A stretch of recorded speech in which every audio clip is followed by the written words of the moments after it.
जय हिंद दोस्तों आज की इस वीडियो में हम लोग अध्ययन करेंगे क्लास 12th में फिजिक्स में जो हम लोग अनसॉल्व की तैयारी कर रहे हैं, जिसमें आज हम लोग सेट 5 जे और डब्ल्यू को करेंगे। ठीक है, मतलब जे डब्ल्यू सेट को करेंगे। आपको बता दें कि आप लोग सेट 4 हो, 5 हो, 6 हो, अगर नहीं मैच करा पा रहे हो तो आप लोग केवल ये कोड देखो कि जे डब्ल्यू आज हम लोग करने वाले हैं। बस जे डब्ल्यू को देखो और उसी को सॉल्व करो। जिसमें हमारे पास देखो क्वेश्चन नंबर हमारे पास जे डब्ल्यू जो है इसी सेट का पहला क्वेश्चन। तो पहला क्वेश्चन हमारे पास ये है कि यदि यदि आवेश Q चुंबकीय क्षेत्र B के अनुदिश V चाल से प्रवेश करता है तो चुंबकीय क्षेत्र में आवेश पर बल होगा। समझना, हम लिखेंगे उत्तर एक का एक और का। हाँ, तो इसमें इन्होंने ये दिया है कि आवेश यानी देखो आवेश Q पर और मतलब आवेश Q है और चुंबकीय क्षेत्र V है, चाल V है और चुंबकीय क्षेत्र पर आवेश का बल। अच्छा, आवेश पर हम लोग ध्यान रखना बल का फार्मूला क्या होता है। बल F बराबर फार्मूला होता है Q V B sine theta. क्या फार्मूला होता है? Q V B sine theta. अब यहाँ पर क्वेश्चन में ये है आवेश Q चुंबकीय क्षेत्र B के अनुदिश, चुंबकीय क्षेत्र B के अनुदिश, चुंबकीय क्षेत्र की भी दिशा और आवेश की भी दिशा चुंबकीय क्षेत्र वैद्युत क्षेत्र दोनों की दिशा बराबर है। और जब समांतर हो तो वहां पर थीटा का मान हम लोग क्या लेते हैं? 0 लेते हैं। जब थीटा का मान हम लोग लेंगे 0 तो F बराबर क्यू वी बी साइन 0। ये 0 पता है क्यों? चुंबकीय क्षेत्र और वैद्युत क्षेत्र यानी आवेश दोनों की दिशा सेम सेम है। तो F बराबर साइन 0 का मान 0 तो टोटल मान 0, तो 0 न्यूटन का बल लगेगा हमारे पास। इसमें तो ऑप्शन नंबर हम लोग चेक करेंगे तो चौथा ऑप्शन सही है हमारे पास, 0। ठीक, तो ऑप्शन नंबर 4 को करेक्ट कर लो। इसके बाद आप लोग एक के खा को सॉल्व करो, एक के खा को सॉल्व करो। एक के खा में हमारे पास है कि परावैद्युतांक वाले माध्यम में रखे दो बिंदु आवेशों के बीच लगने वाला स्थिर वैद्युतिक बल F1 और माध्यम बदल देने पर आवेशों के बीच स्थिर बल F2 हो जाता है। माध्यम का परावैद्युतांक होगा, तो माध्यम का जो परावैद्युतांक है उसको लिखते हैं K से। तो सबसे पहले शुरुआत में समझना F1 जब है तो कूलाम बल लगा दो 1/4 पाई एप्सिलॉन नॉट, परावैद्युतांक है K और Q1 Q2 बटे R स्क्वायर। फिर हम लोग जब माध्यम परिवर्तन करते हैं तो 1/4 pi epsilon not Q1 Q2 बटे R स्क्वायर। अब F1 के बटे में F2 कर लो, F1 बटे F2 बराबर। अब इन दोनों को जब बटे में करेंगे ना तो ये पूरा का पूरा कैंसिल। ठीक, पूरा का पूरा कैंसिल। अब हमारे पास ये हो गया 1/4 पाई एप्सिलॉन नॉट K और इनटू इसे ऊपर ले जाओ तो 4 पाई एप्सिलॉन नॉट बटे 1। ठीक, अब यहाँ पर इससे जब ये कैंसिल होगा, ठीक, और इसमें इन्होंने ये कहा है, सुनना, इन्होंने जो ये कहा है कि K परावैद्युतांक वाले माध्यम में रखे दो बिंदु आवेशों के बीच लगने वाला बल F1 है और आवेश F2 है, तो माध्यम का परावैद्युतांक होगा। माध्यम का जो परावैद्युतांक है ना वो ज्ञात करेंगे। तो परावैद्युतांक को हम लोग एक काम कर रहे हैं, K से लिख रहे हैं, तो यहाँ पर K कर दे रहे हैं। ये जो K है इसे गुणा में पहुंचा दे रहे हैं, इसको स्मॉल K कर लो। फिर ऑप्शन में क्या है, small K capital K? Small K, तो इसको स्मॉल K कर लो और ये कैपिटल K है तो इसको इसे गुणा में पहुंचा दो। तो हम लोग कहेंगे K बराबर K F1 बटे F2। ठीक, K F1 बटे F2 जो है हम लोग देख पा रहे हैं कि ऑप्शन नंबर जो है हमारे पास, ऑप्शन नंबर तीसरा सही है, तीसरा।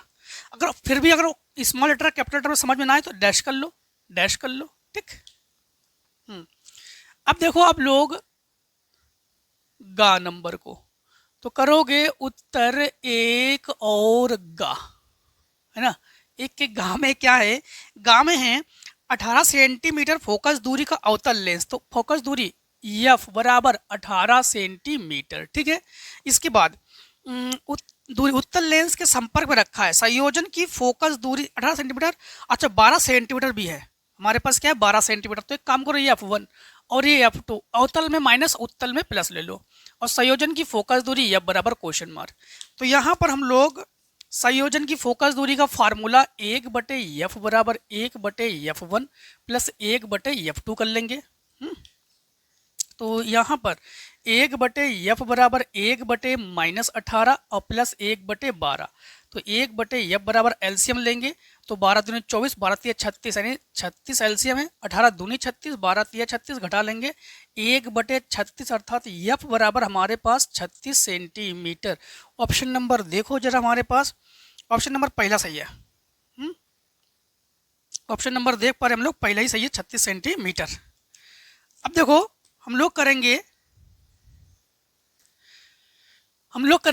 गा के बाद घा, गा के बाद घा नंबर को करेंगे, ठीक है। वो घा नंबर में हमारे पास है पश्च आवृत्ति में पीएन संधि डायोड का प्रतिरोध होता है। पश्च संधि डायोड में देखो पश्च और अग्र में क्या अंतर होता है। जैसे मान लो कोई पीएन संधि है, जैसे ये पी क्षेत्र है और ये एन क्षेत्र है, अगर इसे हम लोग प्लस से जोड़ देंगे इसे माइनस से, तो हम लोग कहेंगे ये जो है अग्र अभिनत, इसमें धारा प्रवाहित होगी।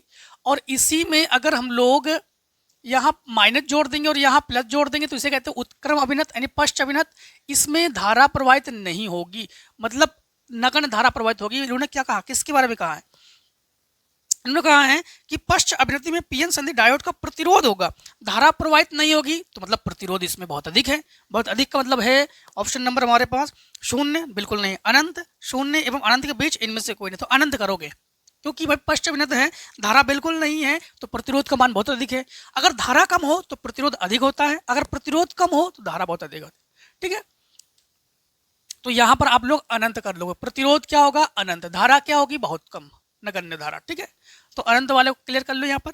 हाँ, इसके बाद देखो इसके इंग्या नंबर में, ठीक, तो उत्तर 1 का इंग्या, उत्तर 1 और इंग्या, तो 1 के इंग्या नंबर में है कि किसी चालक तार की प्रतिरोधकता निर्भर करती है। प्रतिरोधकता किस पर निर्भर करती है?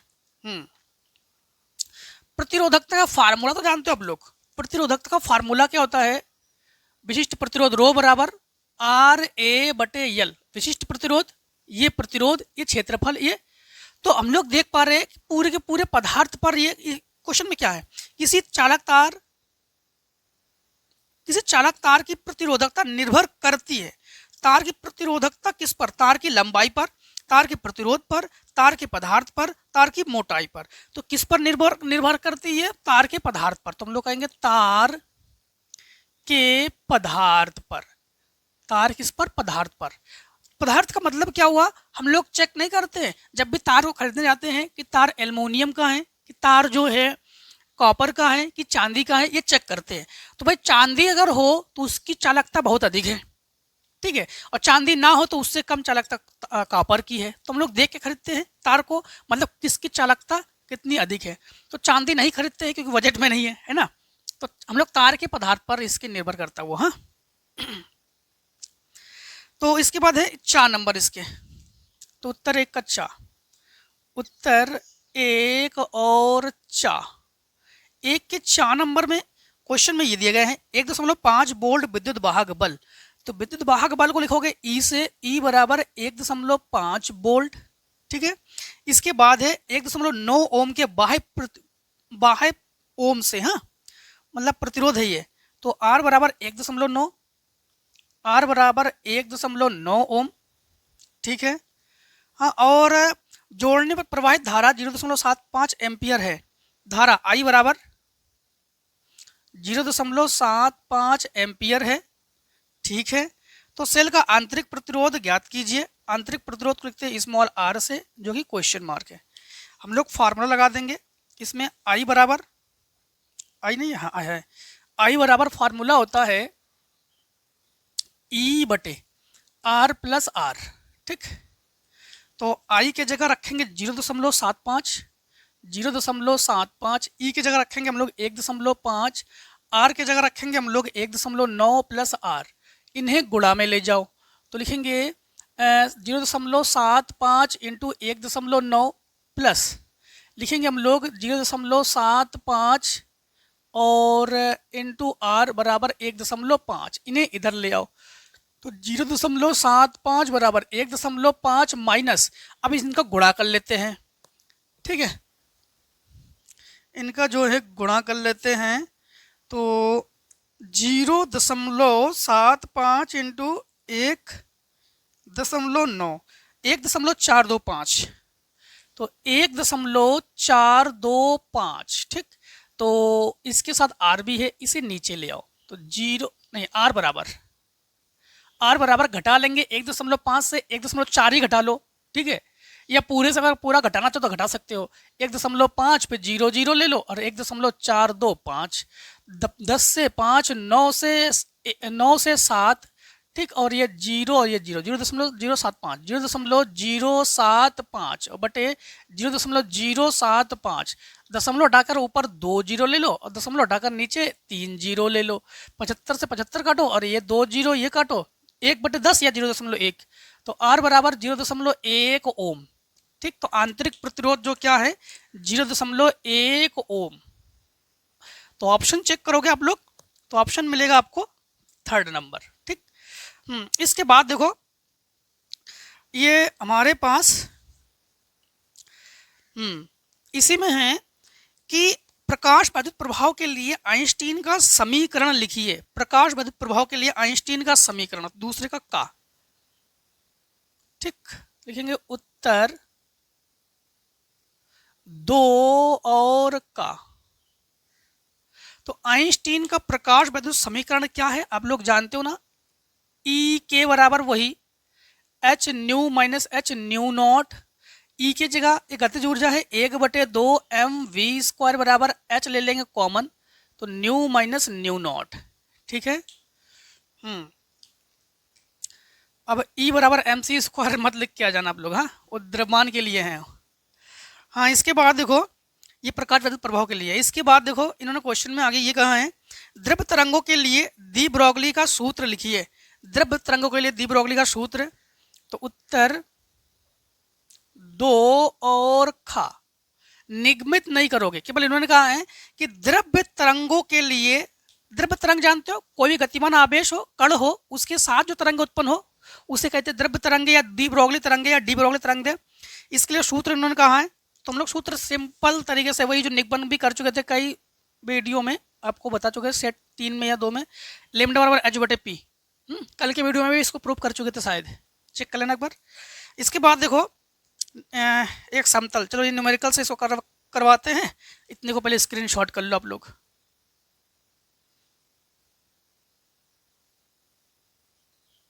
फिर हम लोग जो है क्वेश्चन नंबर दूसरे गा नंबर करेंगे।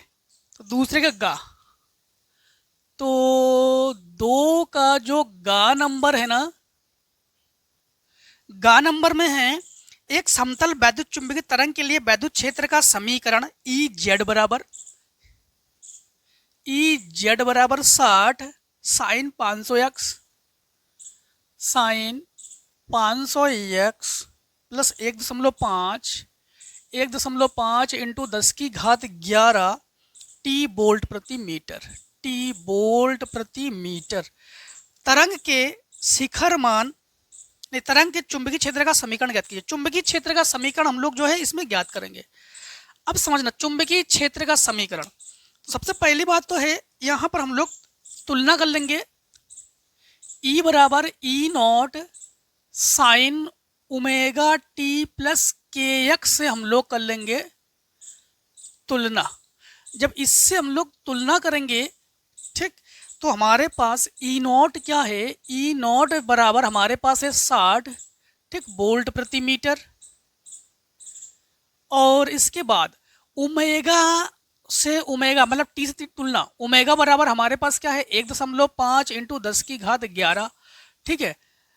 और इसके बाद हमारे पास k की जगह है 500, तो k बराबर है 500, ठीक। अब एक चीज समझना, यहाँ पर जो है हमें चाहिए B0 चाहिए, तो B0 का एक फार्मूला लगा दो यहाँ पर, मतलब C बराबर फार्मूला होता है E0 बटे B0। तो यहाँ पर C का तो मान निश्चित है, C का मान लिखो 3 इंटू 10⁸, E0 का मान है 60 और ये B0 को यहाँ इसे यहाँ ले आओ, तो लिखेंगे B0 बराबर 60 बटे 3 इंटू 10⁸, 3 दूनी 6, तो ये 20 इंटू 10⁸ कर सकते हो, ठीक है, -8। अब जो है यहाँ पर रहने दो ये, ठीक। तो बस यही, अब चुंबकीय क्षेत्र का हम लोग जब आयाम ज्ञात, चुंबकीय क्षेत्र के समीकरण ज्ञात करेंगे तो सबसे पहले तो हम लोग त्रिविमीय आकृति में जानते हैं कि ये विद्युत क्षेत्र है और ये चुंबकीय क्षेत्र की दिशा है, ये विद्युत क्षेत्र की दिशा है और ये प्रकाश संचरण की दिशा है, तो ये एक्स अक्ष पर है। अब की बार अगर ये हमारे पास यहाँ पर हम लोग एक काम करते हैं, जैसे मान लो कि यहाँ पर अगर हम लोग ई जो है जेड अक्ष पर है ना, तो ई अगर जेड अक्ष पर है तो सिंपल है कि बी जो है फिर वाई अक्ष पर है, क्योंकि तीनों एक दूसरे के लंबवत होते हैं। तो हम लोग समीकरण क्या लिखेंगे, बी वाई बराबर बी नॉट साइन, यही सेम टू सेम। तो 60 की जगह हम लोग क्या लिखेंगे, 20 इंटू 10 की घात माइनस 8, यहाँ पे 2 इंटू 10 की 7 भी कर सकते हो, और साइन 500 एक्स प्लस 1.5 इंटू 10 की घात 11 टी, ठीक। ये हो गया हमारे पास बी बॉय के लिए समीकरण, यानी चुंबकीय क्षेत्र का समीकरण, ठीक। अब देखो आप लोग दूसरे के गा को तो देख चुके हो, दूसरे का घा, ठीक। दूसरे के घा नंबर में हमारे पास है कि प्रत्यावर्ती परिपथ में वोल्ट मीटर का पाठ्यांक 220 वोल्ट है, वोल्ट मीटर का पाठ्यांक, यानी हम लोग कहेंगे VRMS बराबर 220 वोल्ट है। और ये जो है विभव का शिखर मान ज्ञात कीजिए, यानी V0 ज्ञात करेंगे। ये हमें लगता है हम पीछे के शायद सेट 3 में बता चुके आप लोगों को, ये ऑप्शनल में क्वेश्चन आप पूछा गया था, इसका आंसर आया था 311। हाँ, तो वही आप लोग इसको लगा लोगे, फार्मूला क्या लगा दोगे आप लोग, VRMS बराबर V0 बटे √2, तो आंसर समथिंग देखना 311 के लगभग आ जाएगा आसपास, ठीक है। अब देखो क्वेश्चन नंबर आप लोग दूसरे का इंगिया नंबर, ठीक, दूसरे का इंगिया नंबर, तो लिखेंगे उत्तर संख्या 2, हाँ, और उसके जो इंगिया नंबर है इसे करेंगे। क्या है समझना, इसमें है क्या दो समविभव पृष्ठ परस्पर प्रतिच्छेद करते हैं, कारण सहित उत्तर दीजिए। देखो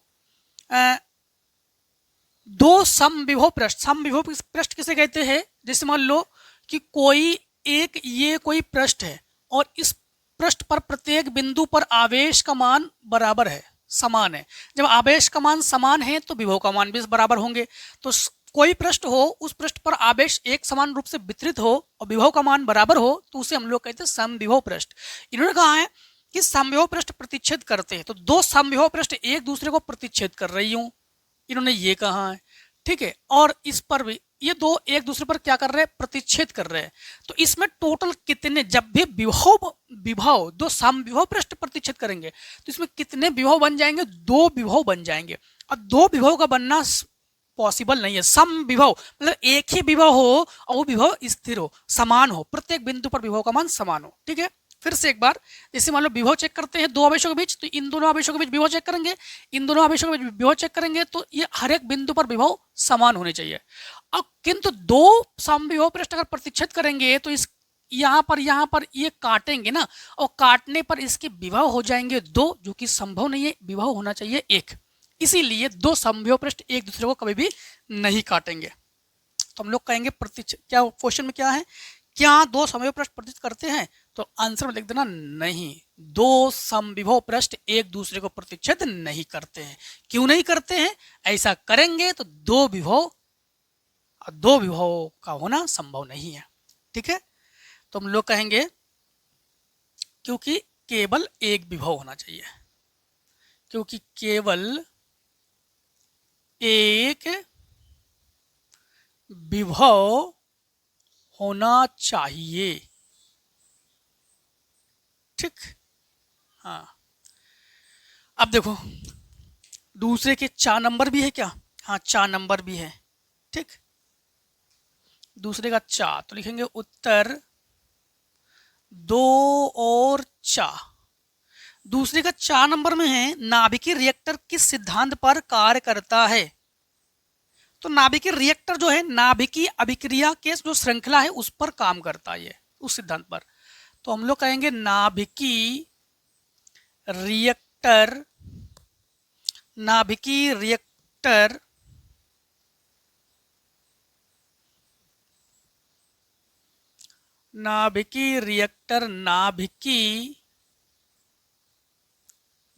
विखंडन विखंडन अभिक्रिया सिद्धांत, सिद्धांत है यह, सिद्धांत पर कार्य करता है। ठीक। अच्छा, नाभिक विखंडन श्रृंखला और जोड़ दो इसमें। ठीक, यहां लिख दो नाभिक विखंडन श्रृंखला। श्रृंखला ऐड करो यहां पर, श्रृंखला नहीं ऐड करोगे तो गड़बड़ है। विखंडन श्रृंखला अभिक्रिया, श्रृंखला अभिक्रिया पर कार्य करता है। ठीक, श्रृंखला अभिक्रिया। अब देखो दूसरे के 4 नंबर के बाद तीसरे का नंबर। वैद्युत चालक, किसी चालक की वैद्युत धारिता से क्या अभिप्राय है? चालक की वैद्युत धारिता का मात्रक लिखिए। अच्छा, वैद्युत धारिता, धारिता किसे कहते हैं? आप लोग पढ़ चुके हो ना। आवेश को धारण करने की क्षमता, आवेश को ग्रहण करने की क्षमता, उसे कहते हैं धारिता। धारिता और धारिता का मात्रक, धारिता को लिखते हैं सी से। सी बराबर फार्मूला क्या होता है? के ए एप्सिलॉन नॉट ए बटे डी, दो समांतर प्लेटों के लिए।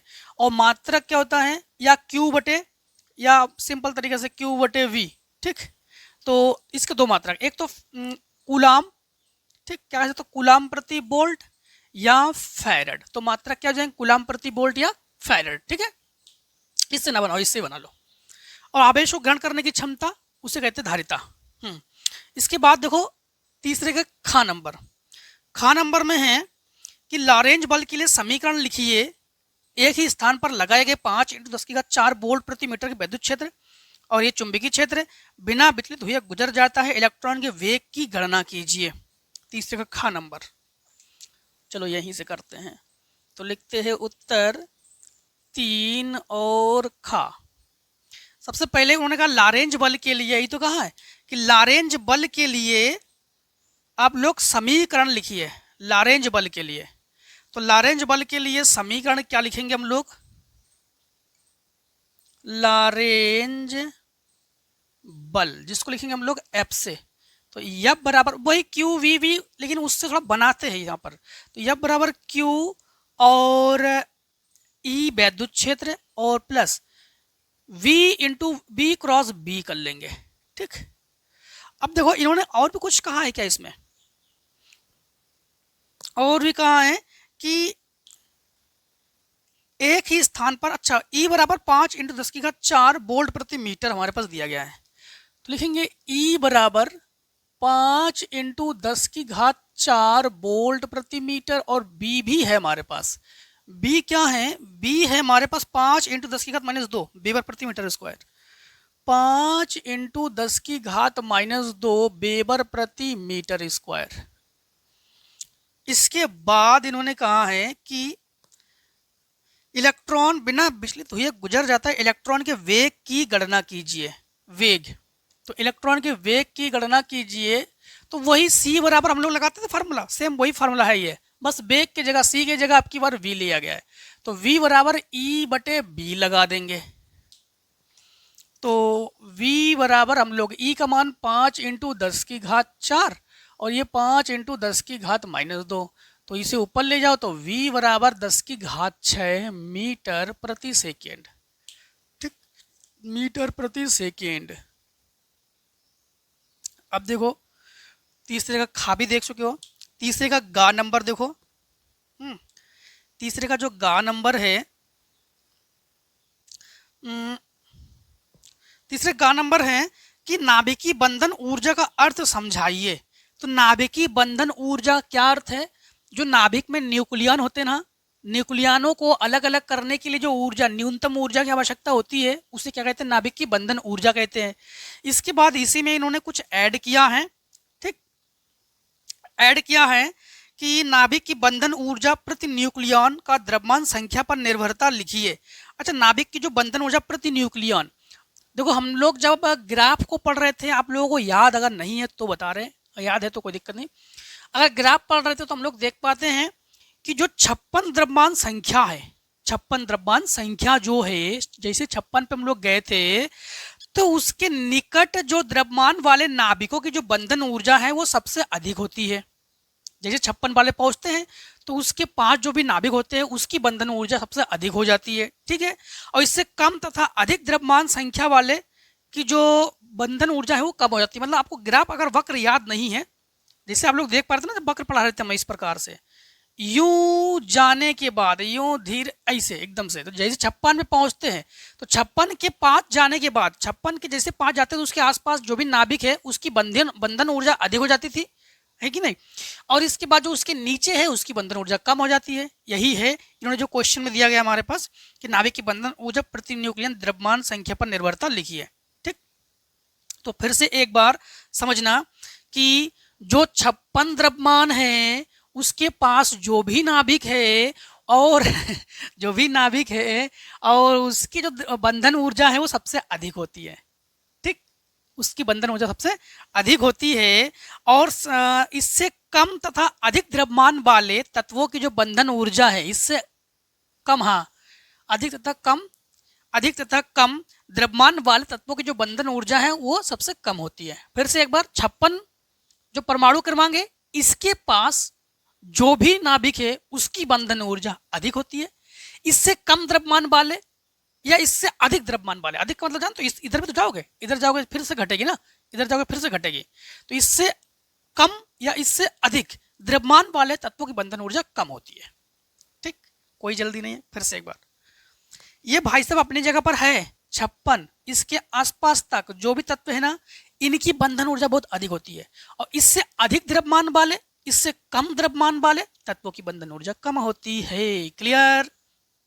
अब देखो इसी के क्वेश्चन नंबर इसी के आगे, ध्रुवित तथा अध्रुवित प्रकाश का चित्रीय निरूपण कीजिए।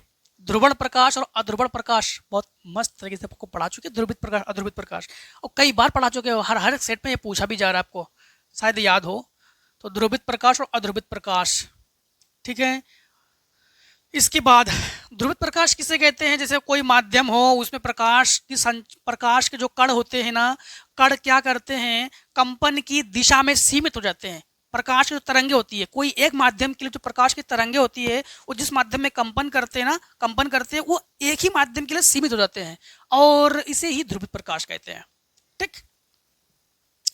और इसके बाद देखो इन्होंने ये भी पूछा है हमसे कि किसी पारदर्शी माध्यम के लिए ध्रुवण कोण 60 अंश से अपवर्तन कोण एवं माध्यम के अपवर्तनांक का मान ज्ञात कीजिए। अच्छा देखो इसी घा नंबर ही है, तीसरे का घा, तो तीसरे का घा, तो इसमें देखो इसमें ये दिया गया, हमारे पास दिया गया है कि जो ध्रुवण कोण है, ध्रुवण कोण को ना हम लोग लिखते हैं I और P से, जो कि 30 अंश है। 30 अंश है कि भाई 60 अंश है? 60 अंश से हम गलत लिख रहे हैं, 60 अंश है। ध्रुवण कोण क्या है? 60 अंश है। इन्होंने कहा है कि भाई साहब अपवर्तन कोण और माध्यम के अपवर्तनांक का मान ज्ञात कीजिए। R का मान ज्ञात करो, N का मान ज्ञात करो। हाँ, यहाँ पर हम लोग जानते हैं कि भाई जो आपतन कोण IP प्लस अपवर्तन कोण R दोनों का मान 90, इसका मान 60 पक्षांतर करोगे तो R का मान क्या हो जाएगा? 30 अंश। R जो है अपवर्तन कोण है। अब एक चीज शायद आपको याद हो कि सेट 3 में हम पढ़ा रहे थे आपको, इसी सेट 3 में ब्रूस्टर का नियम, ठीक है, शायद इस बार आप लोग नहीं पढ़े होंगे। तो ब्रूस्टर का जो नियम है वो फार्मूला होता है N बराबर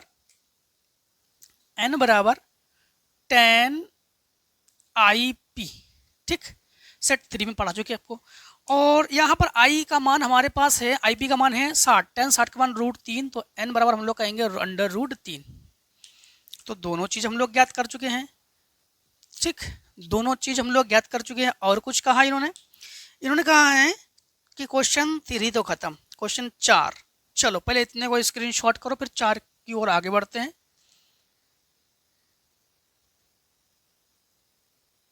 चलिए अब हम लोग 4 के का को करेंगे। 4 में काम है, इन्होंने कहा है कि ये तरंगे हैं, इनमें से किसकी आवृत्ति अधिक है, किसकी आवृत्ति कम है।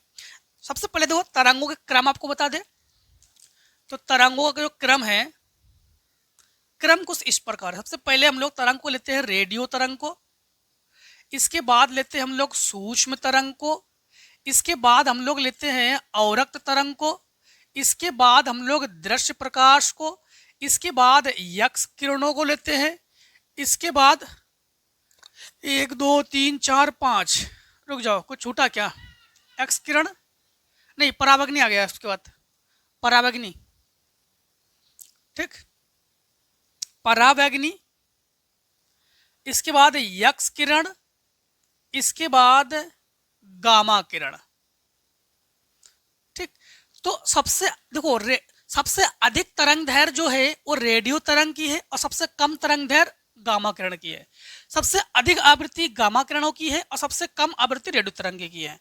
तो हम लोग कहेंगे तरंग दैर्घ्य जो है, इन्होंने जो कहा था तरंग दैर्घ्य के लिए, हाँ क्वेश्चन में क्या है कि तरंग दैर्घ्य जो है, तरंग दैर्घ्य और उच्चतम आवृत्ति, तो तरंग दैर्घ्य सबसे अधिक किसकी है, तो इसके घटते हुए क्रम में लिख रहे हैं हम लोग, घटते क्रम में लिख रहे हैं। तो सबसे अधिक है रेडियो की, सूक्ष्म इसमें है, हाँ उससे कम है सूक्ष्म तरंग की, कम है तरंग दैर्घ्य, और अवरक्त नहीं है, दृश्य नहीं है, परावैग्नि नहीं है, एक्स किरण है। इसके बाद लिखेंगे हम लोग एक्स किरण है, इसके बाद लिखेंगे हम लोग गामा किरण है, ठीक।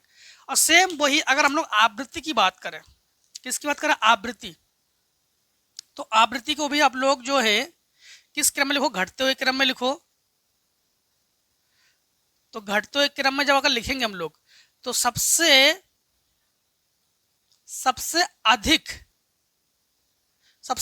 आवृत्ति किसकी है, सबसे अधिक आवृत्ति है गामा किरण है, उससे कम है यक्ष किरण है, उससे कम है सूक्ष्म तरंगे, और सबसे कम है रेडियो तरंग। तो सबसे रेडियो तरंग की जो आवृत्ति है सबसे कम है, ठीक, ध्यान रखना। इसके बाद देखो 4 का खा, उत्तर 4 और खा, 4 के खा नंबर में है कि परमाणु की अच्छा इसमें और भी है, विस्थापन धारा से क्या अभिप्राय है। विस्थापन धारा किसे कहते हैं जानते हो ना, परिवर्तित चुंबकीय क्षेत्र से जो धारा उत्पन्न होती है उसे विस्थापन धारा कहते हैं, ठीक है। हाँ, परमाणु की स्थायी कक्षा से क्या अभिप्राय है, परमाणु की स्थायी कक्षा क्या है, बोहर जी के मुताबिक जब भी इलेक्ट्रॉन नाभिक के चारों ओर चक्कर लगाता है ना, तो उस समय ऊर्जा को उत्सर्जित नहीं करता है वो, ठीक है, जिससे कि स्थायी जो नाभिक है, जो परमाणु है उसका स्थायित्व बना रहता है, ठीक है। और इसके बाद है हाइड्रोजन परमाणु की स्थायी कक्षा में इलेक्ट्रॉन की ऊर्जा का सूत्र निगमित कर इसका इलेक्ट्रॉन कक्षा त्रिज्या संबंध उल्लेख कीजिए। अच्छा, संबंध को उल्लेख करेंगे हम लोग, तो मुझे लगता है कि एक बार शायद कर भी चुके होंगे, हाँ, तो समझना फिर से एक बार। इन्होंने कहा है किसके लिए, हाइड्रोजन परमाणु की स्थायी कक्षा में, तो हम लोग जानते हैं कोई भी हाइड्रोजन परमाणु के लिए, हाइड्रोजन के लिए एक इसकी प्रोटॉन है, एक न्यूट्रॉन है, इलेक्ट्रॉन इसके चारों ओर चक्कर लगा रहा है। जब कोई वस्तु गोल गोल चक्कर लगाता है ना, तो उस पर जो है अभिकेंद्र बल लगता है। अभिकेंद्र बल का फार्मूला होता है F बराबर mv²/r, और हम लोग जानते हैं कि इसमें कूलामी बल का भी प्रयोग करते हैं हम लोग। तो कूलामी बल जो है, कूलामी बल जिसको लिखते हैं F से, ये होता है 1/4πε0 Q1 Q2, मतलब ZE और E/r², दोनों बल है तो इन दोनों बलों को एक जगह बराबर कर सकते हैं। तो लिखेंगे mv²/r बराबर 1/4πε0 ZE²/r²। एक बार r से ये r कैंसिल, ठीक है। कौन कौन है प्रूफ करने में हमारे पास, प्रूफ करने में हमारे पास है कि इसमें कहाँ गया भाई साहब ये, हाँ, इसका जो है इलेक्ट्रॉन कक्षा त्रिज्या और संबंध, मतलब इलेक्ट्रॉन की ऊर्जा का सूत्र निगमित कीजिए। ऊर्जा का सूत्र मतलब ई के पदों में निगमित करेंगे हम लोग। किसके पदों में निगमित करेंगे हम लोग, ई के पदों में निगमित करेंगे। तो समझना हमारे पास तो यही बचा है, mv² बराबर 1/4πε0 ZE/r, ठीक।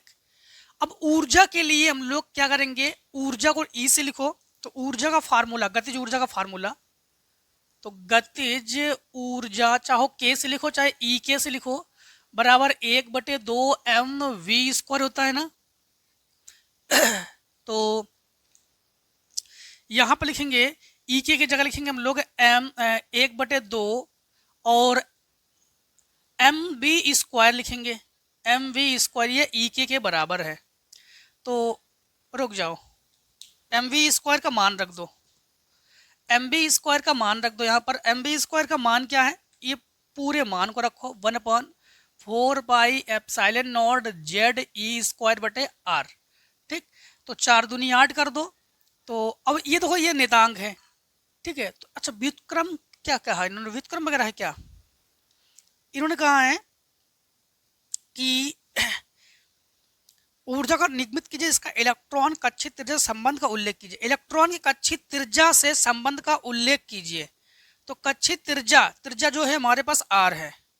क्या है हमारे पास, ये आर है, तो इसी में हम लोग उल्लेख करेंगे। तो हम लोग एक काम कर सकते हैं, ई के बराबर ये लिख सकते हैं 1/8 जेड ई स्क्वायर बटे आर। ये कक्षित त्रिज्या है आर। अब इसमें अगर आप लोग परिवर्तन भी करना चाहो तो भी कर सकते हो। अब एक चीज थोड़ा सा इसमें आप लोग और समझना, इसमें जो है आर का मान रखकर हम लोग एक बार और भी एन के पदों में निकाल सकते हैं। अब इन दोनों में संबंध क्या है ये थोड़ा समझना। संबंध इन्होंने ये कहा है, जब ये हम लोग बस ये नियतांक इसको हटाएंगे तो अनुक्रमानुपाती लेंगे। तो ई के ये व्युत्क्रमानुपाती क्या हो जाएगा 1/8। तो हम लोग कहेंगे ऊर्जा कक्षीय त्रिज्या आर के व्युत्क्रमानुपाती है। क्या है ये, व्युत्क्रमानुपाती है। समझ गए ना आप लोग?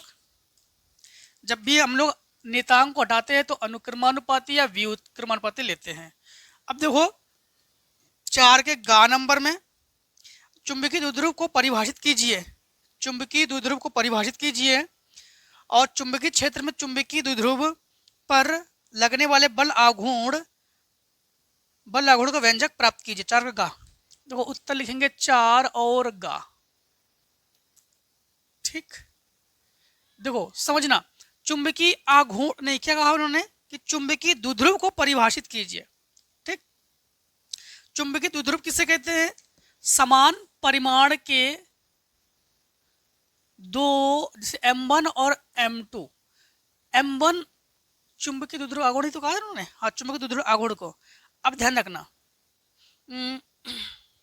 दो चुंबकीय ध्रुव है M1 M2 और इनके बीच जो है ध्रुव हम लोग P ले रहे हैं। ठीक है, और चाहो तो कैपिटल M ले लो, कैपिटल M ले लो इनके ध्रुव। तो ये M1 एक ध्रुव है, ये M2 एक ध्रुव है। तो दो ध्रुवों के जो बीच की दूरी है अगर 2L हो, मतलब यहां से यहां तक की दूरी A और ये B कर लो, यहां से यहां तक की दूरी होगी L और यहां से यहां तक की दूरी होगी L। तो समान परिमाण के दो चुंबकीय आघूर्ण जिनके बीच की दूरी 2L हो, तो इनके गुणनफल को ही हम लोग क्या कहते हैं, चुंबकीय द्विध्रुव आघूर्ण कहते हैं। ठीक है, या आप लोग कह सकते हो कि चुंबकीय आघूर्ण और उसके बीच की दूरी के गुणनफल को हम लोग चुंबकीय द्विध्रुव आघूर्ण कहते हैं। ठीक है, फार्मूला हम लोग क्या कर देंगे, फार्मूला लिख देंगे m बराबर स्मॉल m इंटू 2L, ये साइन थीटा के पदों में है। ठीक, अब इसमें इन्होंने और भी कुछ कहा है कि जो बल आघूर्ण है इसे भी प्रूफ करके दे दो। बल आघूर्ण जो है इसे भी प्रूफ करके दे दो। तो देखो हम लोग जो है बल आघूर्ण प्रूफ करके देंगे। तो बल आघूर्ण का फार्मूला क्या होता है, बल आघूर्ण जो कि फार्मूला होता है बल इंटू विस्थापन। ठीक, बल इंटू विस्थापन। बल आघूर्ण को लिखेंगे टाउ से, बल को लिखेंगे एफ से और विस्थापन इसको लिखेंगे हम लोग 2L साइन थीटा। यफ जो है ना, यफ किसके बराबर है, यफ जो है वो एम बी के बराबर है। तो लिखेंगे टाउ बराबर M B 2L sine theta, small M कर लो। ठीक है, स्मॉल एम कर लो यहाँ पर। अब यहाँ पर समझना कि यहाँ पर टाउ बराबर लिखेंगे हम लोग, टाउ बराबर m इंटू 2L और ये b sine theta. m into 2L की जगह लिखेंगे हम लोग कैपिटल M, तो टाउ बराबर m b sine theta. Clear, tau बराबर m b साइन थीटा। चलिए यही कहा था इन्होंने, इतने को स्क्रीन शॉट कर लो आप लोग। चलिए फिर हम लोग 4 के घात नंबर को करेंगे। ठीक है, 4 के घात नंबर में है हमारे पास कि दिए गए हमारे पास परिपथ में कुल प्रतिरोध एवं सेल में प्रवाहित धारा ज्ञात कीजिए। कुल प्रतिरोध हम लोग ज्ञात करेंगे, ठीक है, और सेल में हम लोग धारा ज्ञात करेंगे। तो समझना, इसमें सबसे पहली बात तो है हम लोग कुल प्रतिरोध, यानी हम लोग कहेंगे R बराबर क्वेश्चन मार्क और धारा हम लोग कहेंगे I बराबर क्वेश्चन मार्क। सबसे पहली बात तो है, देखो यहाँ पर हमारे पास प्लस से हम लोग धारा को ले जाते हैं ना, जो धारा इसमें जाएगी, अब धारा यहाँ से 2 भागों में बटेगी, इसमें और इधर वाले में। जो धारा देखो इसमें होकर जाएगी, वही धारा इसमें होकर, वही इसमें होकर, मतलब हम लोग कहेंगे ये तीनों के तीनों। फिर से एक बार समझना, धारा अगर बट जाए ना तो उसे समांतर क्रम कहते हैं, और एक ही धारा प्रवाहित तो उसे श्रेणी क्रम कहते हैं। तो जो धारा 100 ओम में जाएगी वही धारा तीनों में जाएगी। अब यहाँ से धारा 2 भागों में बटेगी, एक इधर में और एक इधर वाले में, इधर वाले में। तो धारा यहाँ पर भी बटेगी, तो तीनों भागों में बट रही है, तो हम लोग कहेंगे जो 50 ओम यहाँ पर, ये 50 ओम और 75 ओम तथा 50 ओम ये किस क्रम में है? ये समांतर क्रम में है। और समांतर क्रम का फार्मूला ये होता है 1/R बराबर 1/R1 plus 1/R2 plus 1/R3, है ना। तो 1/R बराबर 1/R1 का मान 50, R2 का मान 75, R1 का मान 50। तो एलसीएम लेंगे, एलसीएम हो जाएगा 150, 50 तिया 150, 75 दूनी 150, 50 तिया 150, 3 3 6 2 8। तो 1/R बराबर 8/150। इसे उल्टा करो तो इसे उल्टा करोगे, R बराबर 150/8, 8 से कैंसिल करो, 8 एकम 8 से भाग करो 150 में, 8 एकम 8, 8 7 15, ठीक। तो 8 एकम 8, 8 7 15 और 0 8 निम 72, 8 8 64, 8 8 64 और घटा देंगे 6 बचेगा हमारे पास, और दशमलव आके 0 बढ़ा लो, 8 8 64, 8 7 56, ठीक, 8 7 56, 4 8 5 40, 18.75, 18.75। तो हम लोग कहेंगे R जो है 18.75 ओम है। एक काम कर लो, इसे R डैश कर लो। अब जो है हम लोग एक काम करेंगे, हम लोग देखेंगे कि ये जो टोटल 18.75 है ना, ये इतने का ही प्रतिरोध है। अब ये 100 ओम के साथ किस क्रम में है? श्रेणी क्रम में है। तो हम लोग कहेंगे 18.75 तथा 100 ओम किस क्रम में है? श्रेणी क्रम में है। तो हम लोग टोटल प्रतिरोध निकाल लेंगे, R बराबर 100 में 18.75 जोड़ लेंगे, तो कहेंगे R बराबर 118.75 ओम, ठीक। R बराबर 118.75 ओम, क्लियर। अब देखो हम लोग 4 के, अच्छा इसमें और भी ज्ञात करने हैं, अभी I ज्ञात करेंगे। I के लिए फार्मूला क्या लगा देंगे? I के लिए फार्मूला लगा देंगे V/R, ठीक। I बराबर वही ओम का नियम, I बराबर हम लोग क्या लगा देंगे? V/R। अब देखो यहाँ पर V हमारे पास क्या है? I बराबर V हमारे पास है 4.75 और R का मान है 118.75। तो I बराबर 2 अंक के बाद दशमलव, 2 अंक के बाद दशमलव, ये कैंसिल। अब हम लोग 475 में भाग करेंगे, कायदाई शेकड़ा 1000, 11,875 का हम लोग भाग करेंगे इसमें, तो समथिंग हमारे पास ये आ जाएगा 0.04 एम्पियर। चेक कर लेना, यही इसी के आसपास है। अब देखो आप लोग 4 के घा के बाद और भी पार्ट है क्या? हाँ, 4 का इंग्या, खगोलीय दूरदर्शी क्या है? ठीक है, तो खगोलीय दूरदर्शी क्या है? खगोलीय दूरदर्शी जो है, हम लोग दूर स्थित पिंडों को देखने में खगोलीय दूरदर्शी का प्रयोग करते हैं। जैसे चंद्रमा, तारे, ग्रह आदि को हम लोग देखने में हम लोग क्या प्रयोग करते हैं? खगोलीय दूरदर्शी।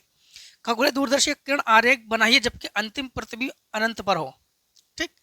इसके बाद है क्वेश्चन नंबर 5 का स्थिर वैद्युतिकी में गॉस नियम लिखिए। इस गॉस नियम क्या है? कोई भी वही किसी बंद पृष्ठ के अंदर गुजरने वाला वैद्युत फ्लक्स, आवेश Q का 1/ε0 गुना होता है, Q बराबर नहीं फाई ई बराबर क्यू बटे एप्सिलॉन नॉट। इसके आधार पर समतल ये चुंबकीय सूत्र प्राप्त कीजिए। ये हमें लगता है सेट 3 में करा चुके हैं क्या? 2 मिनट रुको आप लोग, हम देख ले जरा। हाँ, सेट 3 में क्वेश्चन नंबर 4 का, ठीक। सेट 3 में जो 5 में का है ना, 5 में का जो है ये आप लोग चेक कर लो सेट 3 में क्वेश्चन नंबर 4 के का में, ठीक। यहाँ पर हम जो है इसको करा चुके हैं, ठीक है। हाँ देखो, अब इसके बाद खा नंबर में क्या है, पीएन संधि डायोड के उत्क्रम अभिनति का परिपथ चित्र की सहायता से कार्य विधि समझाइए। उत्क्रम अभिनति देखो, 5 में खा उत्क्रम अभिनत किसे कहते हैं? उत्क्रम अभिनत यदि हम लोग क्या करते हैं, कोई पीएन संधि डायोड हो, पीएन संधि डायोड में ये इसे पी क्षेत्र कहते हैं, इसे एन क्षेत्र कहते हैं। अगर पी को बैटरी के धन टर्मिनल से और एन को बैटरी के ऋण टर्मिनल से अगर जोड़ देते हैं तो इसे हम लोग पीएन संधि डायोड का अग्र अभिनति कहते हैं। इसमें धारा प्रवाहित होती है कंटिन्यू, ठीक है। इसके बाद प्रत्यावर्ती परिपथ में प्रतिबाधा एवं प्रतिघात में क्या अंतर होता है? एलसीआर परिपथ में शक्ति गुणांक का सूत्र लिखिए। 5वें का गा नंबर, तो उत्तर 5 और गा, ठीक। 5वें गा नंबर में इन्होंने कहा है कि प्रत्यावर्ती पर इसमें प्रतिबाधा और परिपथ प्रतिबाधा और प्रतिघात में क्या अंतर है, ठीक है। प्रतिबाधा और परिपथ प्रतिघात में क्या अंतर है? देखो, जैसे हम लोग एक फार्मूला तो हम लोग अच्छे से जानते हैं, Z बराबर अंडर रूट में R square plus XL minus XC का होल स्क्वायर, जहां Z को हम लोग कहते हैं परिपथ की प्रतिबाधा, XL जो है ये प्रेरण प्रतिघात है। क्या है ये? प्रेरण प्रतिघात। और XC जो है ये है धारिती प्रतिघात, इसे कहते हैं धारिता प्रतिघात या धारिती प्रतिघात, ठीक। अब देखो, प्रतिबाधा का मतलब, Z का मतलब ही क्या है? बाधा उत्पन्न करना। Z का मतलब ही क्या है? बाधा उत्पन्न करना। तो प्रतिबाधा किसे कहते हैं?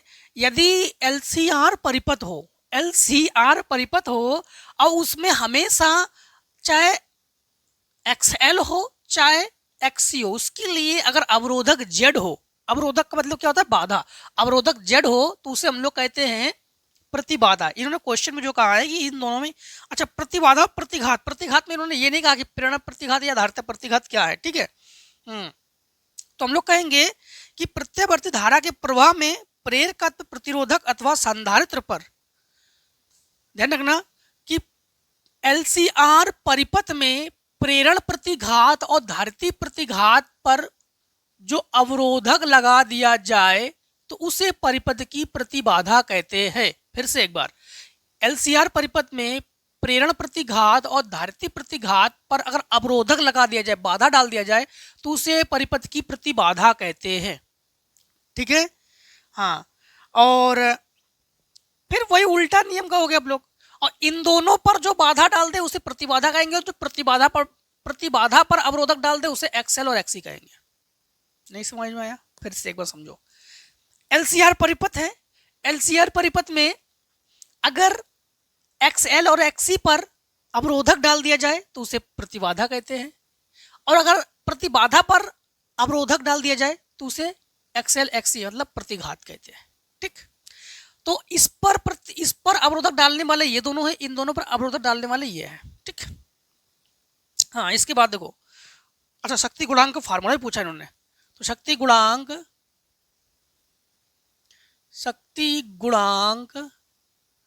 cos फाई बराबर R बटे Z, R प्रतिरोध, प्रतिबाधा, ठीक। हाँ देखो, अब हमारे पास गा के बाद घा नंबर, यंग के द्विघात प्रयोग कर डालो। यहाँ पर देखो, तुम लोग कहेंगे 5वें का घा, तो उत्तर 5 और घा, देखो 5वें घ नंबर में है कि यंग का द्विध्रुवी प्रयोग प्रकाश की किस प्रकृति की संपुष्टि करता है। तो प्रकाश की किस का हम लोग कहेंगे अनुप्रस्थ तरंग का। तो अनुप्रस्थ तरंग की पुष्टि करता है। इसके बाद इन्होंने ये कहा है कि यंग के द्विध्रुवी प्रयोग में प्रयुक्त प्रकाश में दो तरंगदैर्घ्य 6000 एंगस्ट्रॉम एवं 5000 एंगस्ट्रॉम सम्मिलित है। 6000 एंगस्ट्रॉम और 5000 एंगस्ट्रॉम सम्मिलित है। तो हम लोग कहेंगे लेमडा 1 जो है 6000 एंगस्ट्रॉम है और लेमडा 2 जो है 5000 एंगस्ट्रॉम है। ठीक, एंगस्ट्रॉम है, ठीक है। इसके बाद झिर्रियों के बीच की दूरी 10 की घात -3 मीटर है। झिर्रियों के बीच की दूरी, जो झिर्रियां है ना, झिर्रियों के जो बीच की दूरी 10 की घात -3 मीटर है। तो झिर्रियों की जो बीच की दूरी है इसको आप लोग स्मॉल डी से लिखोगे। तो स्मॉल डी 10 की घात -3 मीटर है, झिर्रियों के बीच की दूरी है। ठीक, हाँ। इसके बाद इन्होंने ये कहा है कि पर्दे की बीच की दूरी 1 मीटर है। जो पर्दे के बीच की दूरी होंगी ना वो 1 मीटर, पर्दे को हम लोग कैपिटल डी, पर्दे की दूरी कैपिटल डी लेंगे, 1 मीटर है। ठीक है। इसके बाद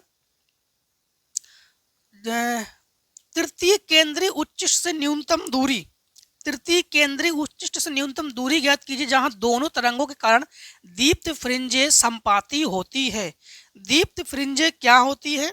संपाती होती है। जब संपाती हो तो वैसे तो फार्मूला हमारे पास क्या होता है कि x बराबर एन डी लेमडा बटे डी। ठीक, एन डी लेमडा बटे डी। बट इन्होंने, रुक जाओ, इन्होंने ये कहा है कि संपाती है। तो हम लोग कहेंगे संपाती होने पर, क्या होने पर?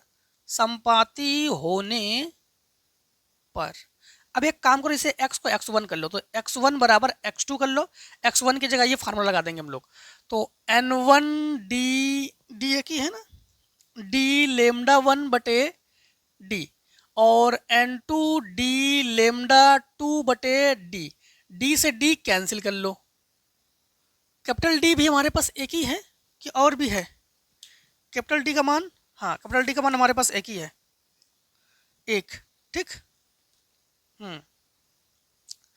तो यहां पर हम लोग लिखेंगे n1 एक, लेमडा 1 का मान हमारे पास क्या है? लेमडा 1 का मान है 6000 angstrom. n2 into 1 into 5000 angstrom. 5000 से ये कैंसिल, एंगस्ट्रॉम से एंगस्ट्रॉम भी कैंसिल। तो n1 इंटू 6 बराबर n2 इंटू 5। कुछ तो मान दिया गया होगा हमारे पास। n1 n2 कुछ नहीं है क्या हमारे पास? इन्होंने कहा है केंद्रीय, रुक जाओ, दोनों तरंगों के तरंगदैर्घ्य, रुक जाओ, तृतीय केंद्रीय उच्चिष्ट से न्यूनतम दूरी। तृतीय केंद्रीय उच्चिष्ट से न्यूनतम दूरी जो है हम लोग इन्हें ज्ञात करके दे देंगे। ठीक, अब समझना, यहां पर हम लोग एक काम करते हैं कि फॉर्मूला यही लगाएंगे हम लोग। यहां पर x बराबर एन डी लेमडा बटे डी। ठीक, तृतीय केंद्रीय उच्चिष्ट हम लोग ज्ञात करेंगे। तो x बराबर, ये तो ज्ञात करेंगे, n की जगह 5 ले लो आप लोग, तब तो ये सब कुछ निकालने की जरूरत ही नहीं थी इसमें। d की जगह 1, और ये हमारे पास 5 जो है 6000 एंगस्ट्रॉम से है, इंटू 10 की घात -10 मीटर में अगर चेंज कर लो। d का मान हमारे पास क्या है? 10 की घात -3। तो x बराबर 5, 5 6 का 30 कर लो। हाँ, 5 6 का 30 इंटू 10 की घात 5 6 1 2 3 0 ये, और -10 ये, और +3 ये घटा लेंगे 6। तो ये घटा लेंगे, हमारे पास बचेगा 6, 6 से -10 तो -4, और ये -3। तो x बराबर 3 इंटू 10 की घात -3, इसे मीटर में, मिलीमीटर में चेंज कर लो। x बराबर 3 मिलीमीटर। x बराबर क्या लेंगे? 3 मिलीमीटर। ठीक, हम लोगों ने यहाँ पर 5 कहाँ से ले लिया? यहाँ पर ये जो 6n1 है 5n2 के बराबर है ना, यहाँ से लिया हम लोगों ने। ठीक, हाँ। अब देखो आगे और तो कुछ पूछे नहीं इन्होंने ना। क्वेश्चन नंबर इसी के अथवा करेंगे। चलिए इतने को स्क्रीनशॉट कर लो।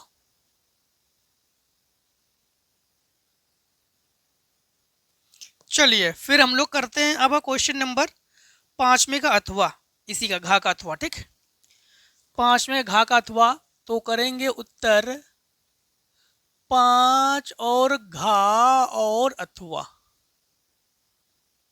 ठीक है, 5वें घा के अथवा में है हमारे पास प्रकाश वैद्युत प्रभाव क्या है। प्रकाश वैद्युत प्रभाव किसे कहते हैं? कोई भी धातु का पृष्ठ हो, उससे इलेक्ट्रॉन उत्सर्जित करने के लिए उच्च आवृत्ति की तीव्रता का प्रकाश उससे उस पर आपतित कराते हैं और इलेक्ट्रॉन को उत्सर्जित कराते हैं, इसे प्रकाश वैद्युत प्रभाव कहते हैं। यह प्रकाश किस प्रकृति को दर्शाता है? तो यह अनुप्रस्थ प्रकृति को दर्शाता है। हाँ, अनुप्रस्थ प्रकृति को दर्शाता है ये। इसके बाद किसी धातु के लिए दहली आवृत्ति 3.3 इंटू 10 की घात 14 हर्ट्ज है। अच्छा, दहली आवृत्ति जिसको हम लोग लिखेंगे न्यू नॉट से, तो न्यू नॉट जो है दहली आवृत्ति हमारे पास, न्यू नॉट जो है ये है हमारे पास 3.3 10 की घात 3.3 इंटू 10 की घात 14 हर्ट्ज। ठीक है, इसके बाद हमारे पास है कि यदि आपतित प्रकाश की आवृत्ति, इसको न्यू से लिखेंगे 8.2, न्यू बराबर 8.2 इंटू 10 की घात 14 हर्ट्ज, 14 हर्ट्ज। ठीक है, तब निरोधी विभव क्या होगा? धातु के कार्यफलन की भी गणना कीजिए, कार्यफलन की भी गणना कीजिए। तो निरोधी विभव V नॉट बराबर क्वेश्चन मार्क कार्यफलन W बराबर क्वेश्चन मार्क। ठीक, अब देखो यहाँ पर फॉर्मूला हम लोग W बराबर लगा देंगे सबसे पहले। तो W बराबर H न्यू नॉट होता है। ठीक है, H न्यू नॉट। तो यहाँ पर हम लोग W बराबर H का मान 6.6 इंटू 10 की घात -34 और न्यू नॉट का मान है 3.3 इंटू 10 की घात 14 और यहाँ से दशमलव हटाओ ना हटाओ कोई दिक्कत नहीं। तो W बराबर एक काम करते हैं 6.6 इंटू 3.3 इंटू 10 की घात 34 से 14 घटा दो -20। ठीक, अब इन दोनों का कर लो गुणा, तो W बराबर इन दोनों का कर लो गुणा तो हो जाएगा आंसर। ठीक है, तो समथिंग ये आ जाएगा हमारे पास, चलो गुणा करके देते हैं। 6 18 1, 6 18 और 1 19। ठीक, इसके बाद है फिर वही हमारे पास, तो ये 8 9 8 17 1 10 और 1 11 1 2, तो ये आ जाएंगे 21.7। तो हम लोग कहेंगे 2.178 इंटू 10 की घात -19 जूल और 19 जूल। ठीक है, अब देखो यहाँ पर हम लोग जो है यहाँ पर फार्मूला क्या लगा देंगे V नॉट के लिए। तो समझना ये होता है EV नॉट बराबर H new minus H new not. ठीक, हाँ वही KE के बराबर फार्मूला जो होता है वही। तो इसे ना इसके डिवाइड में ले आओ, तो V नॉट बराबर H ले लो कॉमन, तो न्यू माइनस न्यू नॉट बटे E। ठीक, तो V नॉट बराबर H का मान 6.6 इंटू 10 की घात -34, new minus new not, new का मान है हमारे पास 8.2 माइनस और ये 3.3 और 10 की घात दोनों में 14 है, तो इसको बाहर कर लो बटे E का मान आप लोग जानते हो ना, E का मान 1.6 इंटू 10 की घात -19। ठीक, दशमलव से दशमलव ये कैंसिल, ये आधा करो 33 और ये आधा करो 8। ठीक है, तो V नॉट बराबर 33 और इंटू ये घटा लो, यहाँ से 12 12 से 9। ठीक, और यहाँ पर 7 7 से 4 4.9। ठीक है ना, यहाँ 12 से 9 और यहाँ पे 7 से 4। ठीक है, इंटू 10 की घात ये घटा लो -20, 34 से 14 घटा लो -20 और ये +9 ऊपर जाकर और बटे 8। ठीक है, अब एक काम करते हैं गुणा कर लो, हम लोग गुणा कर लेंगे तो V नॉट बराबर इन दोनों का गुणा कर लेंगे, भाग कर लेते हैं। ठीक है, कैलकुलेटर से ही कर लेते हैं हम लोग। तो हम लोग जो हैं यहाँ पर गुणा कर लेंगे और भाग कर लेंगे, 33 इंटू 4.9 और भाग करेंगे 8 से, 20.21। ठीक, ये आ जाएगा 20.21। तो ये कर लेंगे 20.21 इंटू 10। ये तो 10 की घात -1, इसको नीचे ले आओ या दशमलव यहाँ लगा दो। तो V0 बराबर 2.02, बस इलेक्ट्रॉन वोल्ट। हाँ, रुक जाओ कि V0 है ना, ये क्या है, निरोधी विभव है, V कर लेंगे हम लोग 2.02। ठीक, तो 10 की घात वगैरह तो कुछ है नहीं हमारे पास ना। ठीक है, तो ये बोल्ट में है,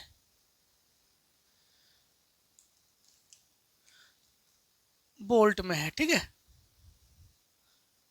इलेक्ट्रॉन बोल्ट में, इस जूल में, हाँ ठीक है। और अगर इलेक्ट्रॉन बोल्ट में अगर हम लोग इसको बनाना चाहे, गुणा वगैरह कर लोगे आप लोग, तो वो आपके पास V0 बराबर 3 दशमलव करीब कुछ आ रहा था हमारे पास, 3.32 करीब कुछ आ रहा था। अगर वो आप लोग इलेक्ट्रॉन बोल्ट वगैरह करना चाहो तो उसमें अलग बात है। ठीक है। अब देखो यहाँ से जस्ट मिनट, हमारे पास ये इलेक्ट्रॉन में है, तो इसको हम लोगों ने कन्वर्ट तो किया नहीं हम लोगों ने।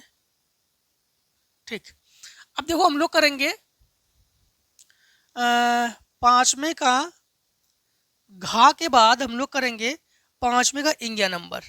ठीक, 5वें का इंगिया नंबर, देखो इंगिया नंबर में हमारे पास क्या है, एक चीज रुक जाओ, इलेक्ट्रॉन बोल्ट होने पर हम लोग गुणा करते हैं और इसमें भाग करते हैं, तो इसे इलेक्ट्रॉन बोल्ट में बदल लो ये, और ये केबल बोल्ट में है। ठीक, अब देखो हमारे पास क्वेश्चन नंबर इंडिया नंबर क्या है, समांतर प्लेट संधारित्र की धारिता का सूत्र निगमन कीजिए जब इसकी प्लेटों के बीच आंशिक परावैद्युतांक प्लाट परावैद्युतांक माध्यम में प्लेट रखी हो। तो हम लोग क्या करेंगे, जैसे हमारे पास दो कोई समांतर प्लेट है, इस प्लेट पर धनावेश है और ये और एक प्लेट है, दोनों समांतर है, प्लेट की मोटाई सेम रखना, इस पर ऋणावेश है। ठीक, इनके बीच में हम लोग कोई परावैद्युतांक पदार्थ भर देते हैं। ठीक है, परावैद्युतांक पदार्थ भर देते हैं, परावैद्युतांक को लिखेंगे हम लोग K से, और इस प्लेट की जो दूरी है इस प्लेट से, तो ये स्मॉल d है, और मान ले कि इस प्लेट की जो मोटाई है ना, वो हमने मान ली कि स्मॉल t है, तो यहाँ से यहाँ तक d माइनस टी, यहाँ से यहाँ तक d माइनस टी है। ठीक है, और वैद्युत क्षेत्र को निकालना चाहो निकाल दो, यूं यूं यूं यूं, जम जम जम। ठीक, विद्युत स्रोत से जोड़ना चाहो, अगर आपको पसंद है जोड़ दो, अगर आप लोग भू संपर्कित करना चाहो, आपको अगर पसंद है तो कर लो, नहीं पसंद है तो कोई दिक्कत नहीं, आपकी पसंद के ऊपर डिपेंड है। ठीक है, हाँ यहाँ पर आप लोग समझ चुके होंगे हमने क्या क्या किया यहाँ पर। ठीक है, अब देखो हम लोग क्या करेंगे, यहाँ पर हम लोग जो है संधारित्र C के लिए हम लोग सूत्र को निगमित करेंगे, और दोनों प्लेटों का क्षेत्रफल A है। ठीक, तो सबसे पहले हम लोग कहेंगे वैद्युत क्षेत्र का फार्मूला क्या होता है, वैद्युत क्षेत्र E बराबर Q बटे, या सिग्मा बटे ही ले लो, Q बटे लेने की क्या जरूरत है, सिग्मा की जरूरत है, चलो Q ले लो क्योंकि दोनों प्लेटों में हमारे पास Q है, Q बटे A एप्सिलॉन नॉट। ठीक, और Q बटे A सिग्मा के बराबर होता ही है वो। ठीक है, चलो तो E बराबर हमारे पास Q बटे एप्सिलॉन नॉट, एक काम कर लो इसे E1 कर लो। ये जो वैद्युत क्षेत्र है ना, ये दोनों प्लेटों के लिए है, किसके लिए, दोनों प्लेटों के लिए। अब जब हम लोग जब परावैद्युतांक भरते हैं, जब परावैद्युतांक के भरने पर वैद्युत क्षेत्र, जब परावैद्युतांक के भर देंगे तो वैद्युत क्षेत्र E बराबर वही सेम फार्मूला, बस के को ऐड कर दो, A एप्सिलॉन नॉट। ठीक है, अब ये दोनों वैद्युत क्षेत्र निकाल चुके हैं, अब हम लोग विभव को निकालेंगे। ठीक, क्या निकालेंगे हम लोग, विभव को। तो विभव को निकालने के लिए एक चीज समझना कि यहाँ पर दो बार विभव निकालेंगे ना, एक बार हम लोग सामान्य स्थिति में, एक बार परावैद्युतांक भर के, तो हम लोग कहेंगे विभव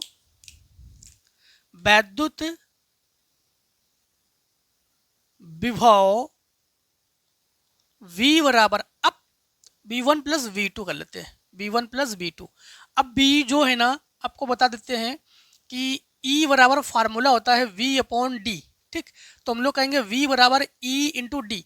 अब यहाँ पर हम लोग एक काम करेंगे कि यहाँ पर समझना V बराबर V1 की जगह हम लोग क्या करेंगे E1 कर लेंगे, और E1 इंटू डी की जगह हम लोग क्या करेंगे E1 जो है जब परावैद्युतांक नहीं ले रहे तब के लिए, सामान्य स्थिति के लिए है, तो हम लोग करेंगे यहाँ पर समझना। अब डी की जगह ये जो डी है ना ये दूरी है, तो हम लोग जानते हैं कि यहाँ से यहाँ तक की दूरी तो डी है, किंतु यहाँ से इसकी हम लोगों ने दूरी मान ली है टी, मोटाई टी। तो यहाँ से यहाँ तक की दूरी और यहाँ से यहाँ तक की दूरी डी माइनस टी है, क्योंकि डी से टी घटा देंगे जो बचेगी दूरी वही ये दूरी बचेगी।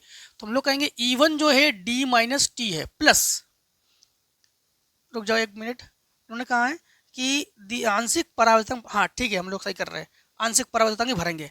अब E2 हमारे पास, E2 वैद्युत क्षेत्र किसके लिए, इसके लिए, E2 इसके लिए, तो इसमें दूरी क्या है, तो फिर इसमें दूरी है T हमारे पास। फिर से समझ लो, T को घटा देंगे तभी तो हमारे पास ये दूरी बचेगी ना, तो वही हम लोगों ने यहाँ किया, और यहाँ पर हमारे पास क्या है T। अब यहाँ पर V बराबर E1 की जगह हम लोग Q बटे A एप्सिलॉन नॉट और ये D माइनस टी, ठीक। और यहाँ पर प्लस E2 की जगह Q बटे K A epsilon not into T. अब यहाँ पर एक काम कर सकते हैं हम लोग, काम ये करेंगे कि C का फार्मूला लगा देंगे।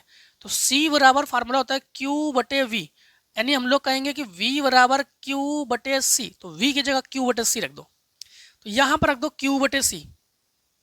तो Q बटे C बराबर, इसमें Q ले लो कॉमन, जब Q कॉमन ले लो और A एप्सिलॉन नॉट भी कॉमन ले लो, तो यहाँ हमारे पास ये D माइनस टी बटे कुछ नहीं, एक कर लो जब बटे लिख लिया हमने, और प्लस यहाँ पर T के बटे में भी कुछ नहीं, नहीं T के बटे में K, ठीक।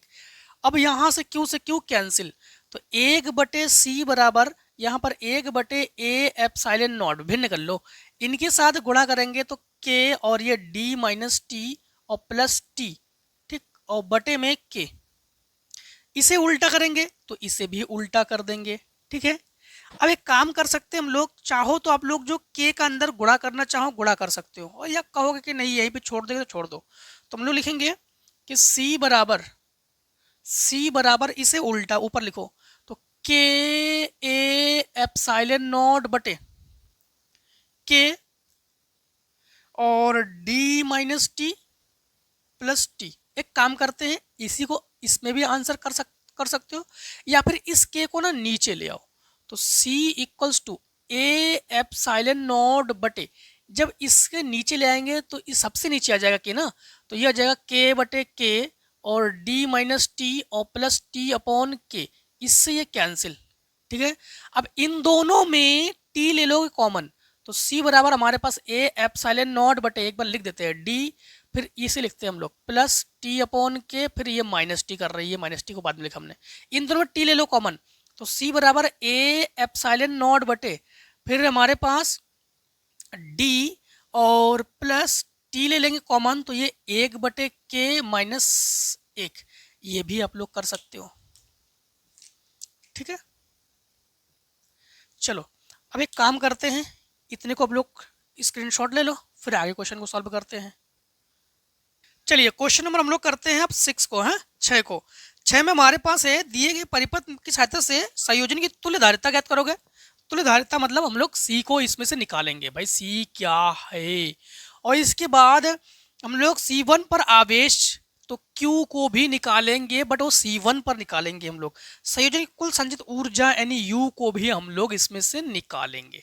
सबसे पहली बात तो है, देखो यहाँ से करंट फ्लो हो रही है ना, यहाँ से धारा प्रवाहित होगी, तो यहाँ से धारा 2 भागों में बटेगी, इसमें और इधर, तो ये दोनों जो इसमें धारा जाएगी वही इसमें जाएगी, तो ये दोनों किस क्रम में है, ये दोनों जो है हमारे पास समांतर क्रम में है, तो हम लोग कहेंगे C2 तथा C3 किस क्रम में है, सॉरी समांतर क्रम में क्यों है, एक ही धारा प्रवाहित होगी तो श्रेणी क्रम में है, ठीक, श्रेणी क्रम में है, तो ये दोनों किस क्रम में है, ये दोनों जो है श्रेणी क्रम में है, तो श्रेणी क्रम में 1 बटे C डैश कर लो, ठीक है, बराबर 1 बटे 20 प्लस 1 बटे 20 एलसीएम बराबर है, तो 2 बटे 20 कट के 10, तो C डैश जो है 10 माइक्रो फैरड।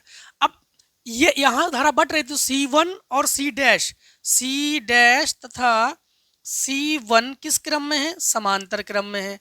समांतर क्रम में क्यों है? धारा बढ़ जा रही है यहाँ से। तो हम लोग कहेंगे कि C डबल डैश बराबर C यानी 10 माइक्रोफैरड ये और ये 10 तो बराबर 20 माइक्रोफैरड। जो धारा इसमें से होकर जा रही है वही धारा इसमें से होकर जा रही है। तो हम लोग कहेंगे C डबल डैश तथा ये C4 किस क्रम में है? श्रेणी क्रम में है। किस क्रम में है? श्रेणी क्रम में है। ठीक, तो फिर श्रेणी क्रम लगा दो। तो 1 फाइनल C बराबर 1/20 प्लस 1/20। समझ गए ना? जो धारा इसमें होकर जा रही है वही इसमें से होकर जाएगी। तो ये हो गया एलसीएम 20 और 1 प्लस 1 अर्थात 2/20 कटकर 1/10। तो C बराबर 10 माइक्रोफैरड की धारा संधारित्र है पूरे परिपथ में। ठीक है, और इन्होंने कहा C1 पर हम लोग आवेश को ज्ञात करेंगे। ठीक, तो हम लोग कहेंगे अब C1 पर आवेश, C1 पर आवेश फार्मूला Q बराबर होता है CV। ठीक, Q बराबर फार्मूला CV यानी C बराबर Q/V फार्मूला होता है ना। तो यहाँ पर हम लोग यहाँ पर C1 ले लेंगे। तो Q बराबर C1 क्या है हमारे पास? 10 है। ये 10 नहीं, ये 10 लेंगे हम लोग। 10 इंटू V का मान हमारे पास क्या है? V का मान है 20। तो Q बराबर 200 माइक्रोकुलाम। ठीक है, क्योंकि ये माइक्रोफैरड में है तो माइक्रोकुलाम। अब इन्होंने कहा है कि संचित ऊर्जा का फार्मूला लगा देंगे हम लोग। U बराबर 1/2 CV²। ठीक है, इन्होंने C का एग्जैक्ट दो यहाँ पे कुछ मान तो कहा नहीं कि संयोजन, इन्होंने कहा संयोजन की कुल संचित ऊर्जा ज्ञात कीजिए, बस इन्होंने यही कहा है। तो हम लोग यहाँ पर एक काम करेंगे, हम लोग जो है 1/2 को तो 1/2 ही लिखेंगे। C की जगह हमारे पास क्या है? 10 है। B की जगह हमारे पास 20 है तो 20 इंटू 20 कर लो। तो 2 से काटो ये 10, तो ये 1 2 3 0, 2 के आगे 3 0। तो U बराबर 2000 जूल। हाँ, 2000 जूल या 2 इंटू 10 की घात 3 जूल कर लो। ठीक, 2 इंटू 10 की घात 3 जूल कर लो। रुक जाओ। C का मान ये तो माइक्रो जूल में है, C का भी मान ले लो। C का माइक्रोफैरड में है, 10 की घात 6 कर लो।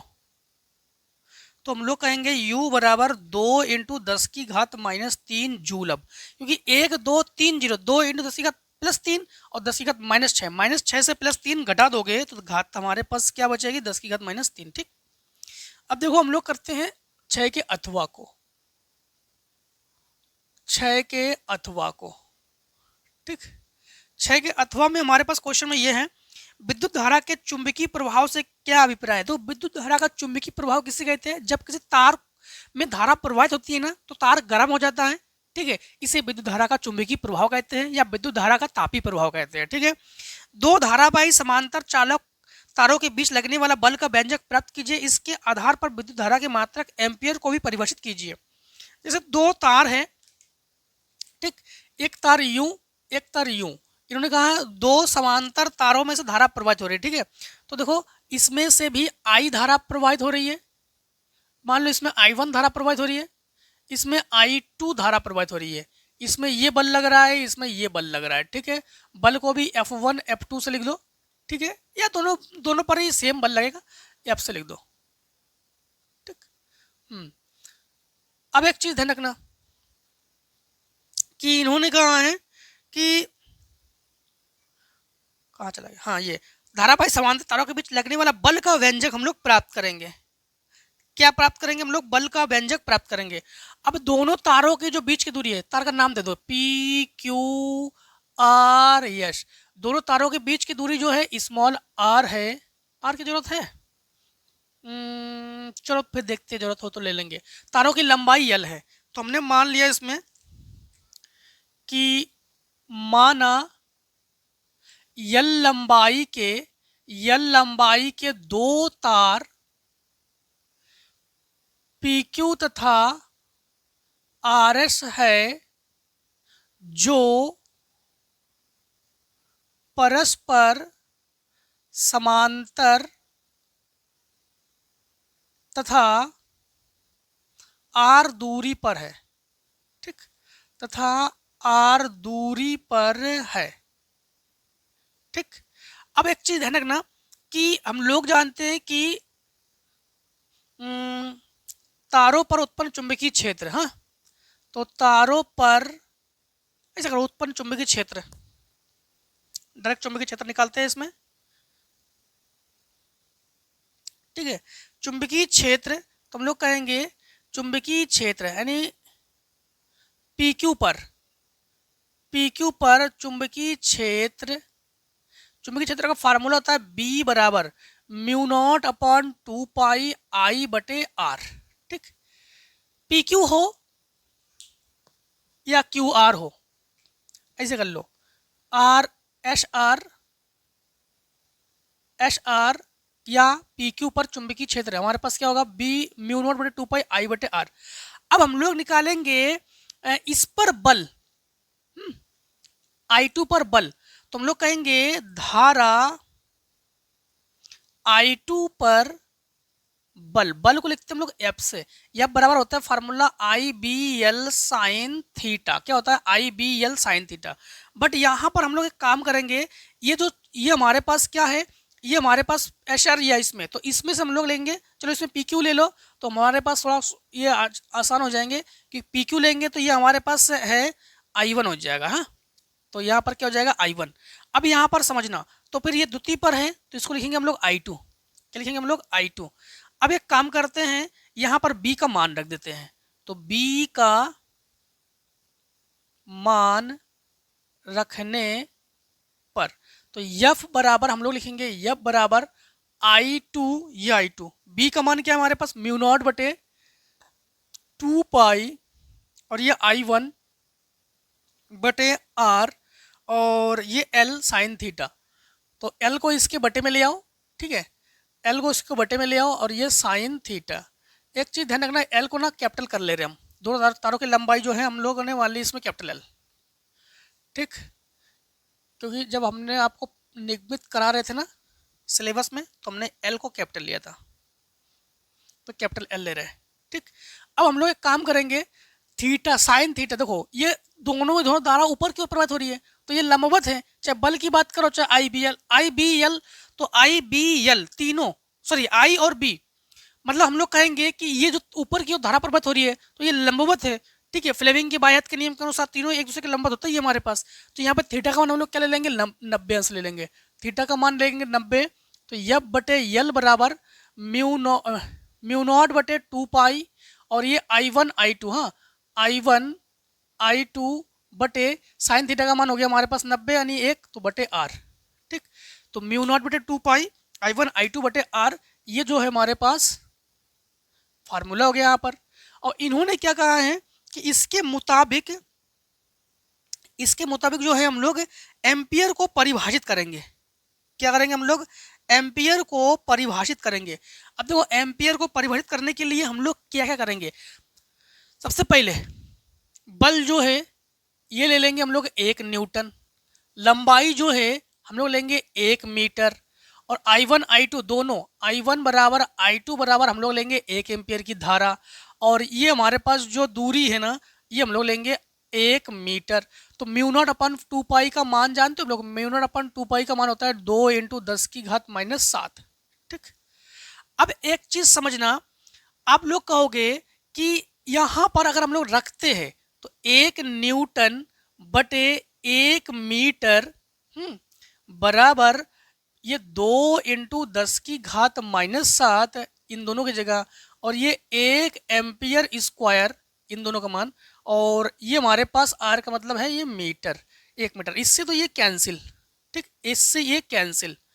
अब यहाँ पर अगर आप लोग देखोगे कि 1 एम्पियर, तो ये तो एम्पियर है, तो इन्होंने कहा 1 एम्पियर को परिभाषित करो, तो देखो 1 एम्पियर को हम लोग कैसे परिभाषित करेंगे, यदि किसी परिपथ में, ठीक, 1 एम्पियर की खाली एम्पियर,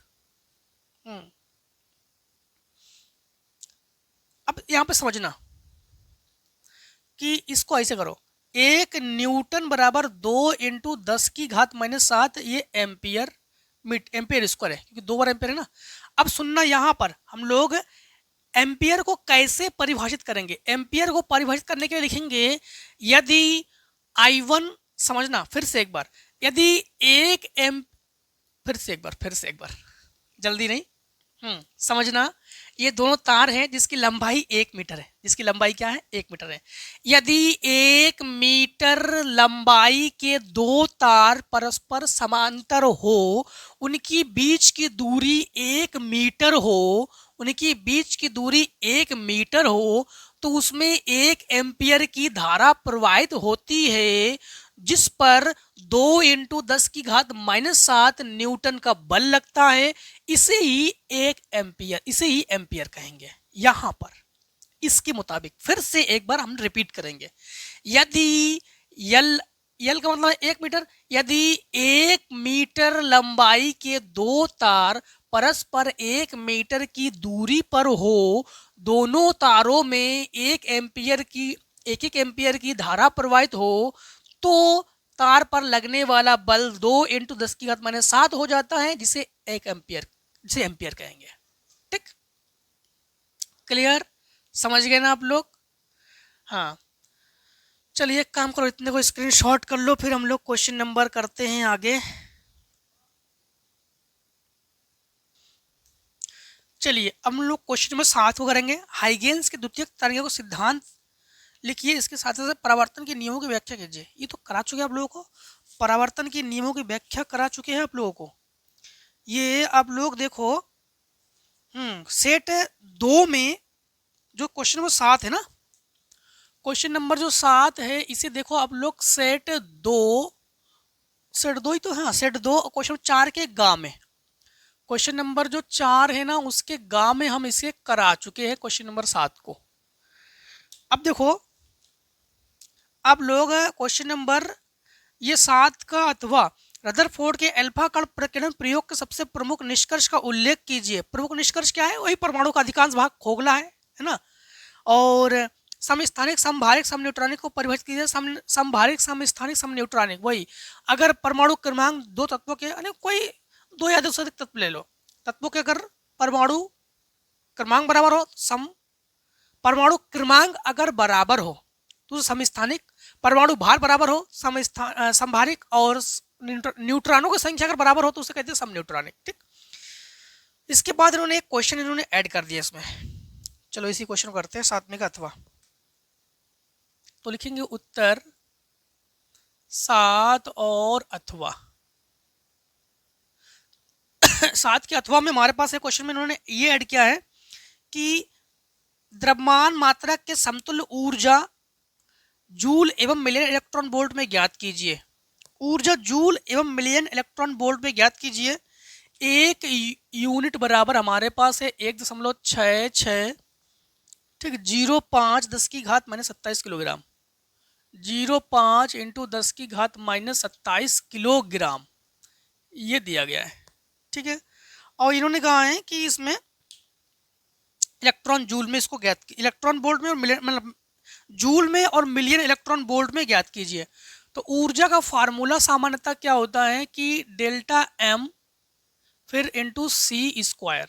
ये डेल्टा एम का ही मान है, ये किलोग्राम है, द्रव्यमान डेल्टा एम का ही मान है, तो इसको डेल्टा ई से लिखो, इसे भी डेल्टा ई से लिख दो, बराबर ये 1.6605 इंटू 10⁻⁻27 और इंटू सी का मान है 3 इंटू 10⁻3 को कर लो 9 और 10⁸8 को कर लो 16। ठीक, अब हम लोग इससे गुणा कर लेंगे 9 से, तो डेल्टा ई बराबर 9 पना 45, फिर 9 छिक्का 54, 5 9 छिक्का 54 और 5 59, 5 9 और 5 14 इंटू 10⁻, ये घटा लेंगे तो -11। ठीक, -11। ये इन्होंने क्या कहा, किस किस में? हम लोग जूल में और मिलियन इलेक्ट्रॉन वोल्ट पे ज्ञात करेंगे, तो ये तो जूल में है। अब अगर मिलियन इलेक्ट्रॉन वोल्ट ज्ञात करना चाहो आप लोग, तो इसके लिए यही तो कहा इन्होंने कि जूल में ज्ञात कर लो और मिलियन इलेक्ट्रॉन वोल्ट में ज्ञात कर लो। तो मिलियन इलेक्ट्रॉन वोल्ट में ज्ञात करने के लिए हम लोग क्या करेंगे, डेल्टा ई बराबर ये हो गया हमारे पास वही 14.9445 इंटू 10 की घात -11 है। इसी में हम लोग 1.6 इंटू 10 की घात -19 से हम लोग भाग कर देंगे। तो समथिंग हम लोग जब भाग करेंगे तो डेल्टा ई, देखो आप लोगों को पता है ना 1 मिलियन इलेक्ट्रॉन वोल्ट बराबर 931 लेते हैं हम लोग, ठीक है। तो बस वही समथिंग आप लोग जब इसमें भाग करोगे ना तो आपके पास आ जाएगा 931.125 मिलियन इलेक्ट्रॉन वोल्ट लगभग। चेक कर लो आप लोग, ठीक। अब देखो क्वेश्चन नंबर 8 को, स्वप्रेरण और अन्योन्य प्रेरण में अंतर। स्वप्रेरण किसे कहते हैं, अन्योन्य प्रेरण किसे कहते हैं। एक कुंडली लोगे, उस कुंडली में धारा प्रवाहित करोगे, फ्लक्स में परिवर्तन होगा तो उसे स्वप्रेरण कहोगे।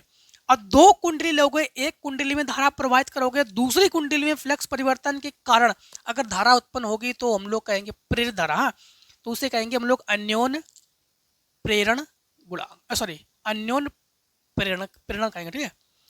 तो स्वप्रेरण किसे कहेंगे, एक कुंडली लेंगे उसमें धारा प्रवाहित करेंगे, उसी कुंडली में एक प्रेरित धारा उत्पन्न होगी, उसे कहेंगे हम लोग स्वप्रेरण।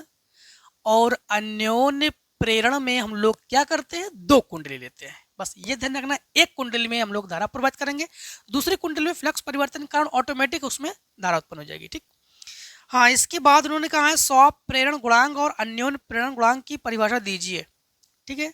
स्वप्रेरण गुणांक और अन्योन्य प्रेरण गुणांक की परिभाषा, इसके लिए आप लोग ये ध्यान रखना कि फार्मूला हो जाएगा आपके पास यल बराबर ई बराबर यल डी आई बटे डी टी, इसे बटे में ले आओ तो एल बराबर ई बटे डी आई बटे डी टी। अगर हम लोग इसमें 1 वोल्ट लेते हैं और ये 1 एम्पियर की धारा लेते हैं और ये 1 सेकेंड लेते हैं तो ये 1 हेनरी के बराबर आ जाएगा ये। तो हम लोग क्या कहते हैं, स्वप्रेरण गुणांक या अन्योन्य प्रेरण गुणांक की परिभाषा यही है। यदि किसी कुंडली में 1 सेकेंड में 1 एम्पियर की धारा प्रवाहित होती है तो उसमें 1 वोल्ट का विद्युत वाहक बल उत्पन्न होता है, जिसे स्वप्रेरण गुणांक या अन्योन्य प्रेरण गुणांक कहते हैं, ठीक। अब देखो इसी में इन्होंने क्वेश्चन में और कुछ कहा क्या, हाँ 100 सेंटीमीटर क्षेत्रफल, 100 सेंटीमीटर स्क्वायर क्षेत्रफल है, तो हम लोग कहेंगे a बराबर 100 इंटू 10 की घात -4 ये मीटर स्क्वायर। क्षेत्रफल को हम लोगों ने मीटर में चेंज कर लिया, ठीक है। इसके बाद हमारे पास है कि दो कुंडली में 2 वेबर पर मीटर स्क्वायर के चुंबकीय क्षेत्र है। चुंबकीय क्षेत्र जो है 2 है 2 वेबर पर मीटर स्क्वायर, 2 वेबर पर मीटर स्क्वायर का चुंबकीय क्षेत्र है। 20 रेडियन पर सेकंड के कोणीय वेग से है, कोणीय वेग जो है 20 रेडियन पर मीटर, ठीक, रेडियन पर सेकेंड, ठीक है। हाँ, और कोणीय वेग घूर्णन कर रहे हैं। प्रेरित अधिकतम विद्युत वाहक बल ज्ञात कीजिए। अधिकतम हम लोग विद्युत वाहक बल हम लोग ज्ञात करेंगे तो ई मैक्सिमम को हम लोग ज्ञात करेंगे, ठीक। तो ई मैक्सिमम बराबर हमारा पास फार्मूला हो जाएगा, ई मैक्सिमम बराबर एन बी ए ओमेगा, एन फेरो की संख्या 1 ले लेंगे हम लोग। तो ई मैक्सिमम बराबर 1 इंटू बी का मान हमारे पास है 2 और इंटू ए का मान है, ये घटा लेंगे तो 10 की घात -2, ए का मान ओमेगा का मान हमारे पास है 20, ठीक, सही है ना। हाँ, तो ई मैक्सिमम बराबर 20 दूनी 40, 40 इंटू 10 की घात -2, इसे नीचे ले आओ तो ई मैक्सिमम बराबर 40 बटे 100, 1 0 ये कैंसिल, 1 0 से यहाँ पॉइंट, तो ई मैक्सिमम बराबर 0.4 वोल्ट, ठीक, 0.4 वोल्ट, ठीक है। और तो कुछ इसमें है नहीं। अब देखो क्वेश्चन नंबर 8 का अथवा, 8 के अथवा में हमारे पास चित्र है तो लिखेंगे उत्तर 8 का अथवा, उत्तर 8 का अथवा। 8 के अथवा में हमारे पास मीटर सेतु का चित्र इन्होंने दे दिया है। इस प्रकार से मीटर सेतु में यहाँ पर प्रतिरोध लगा देंगे, यूं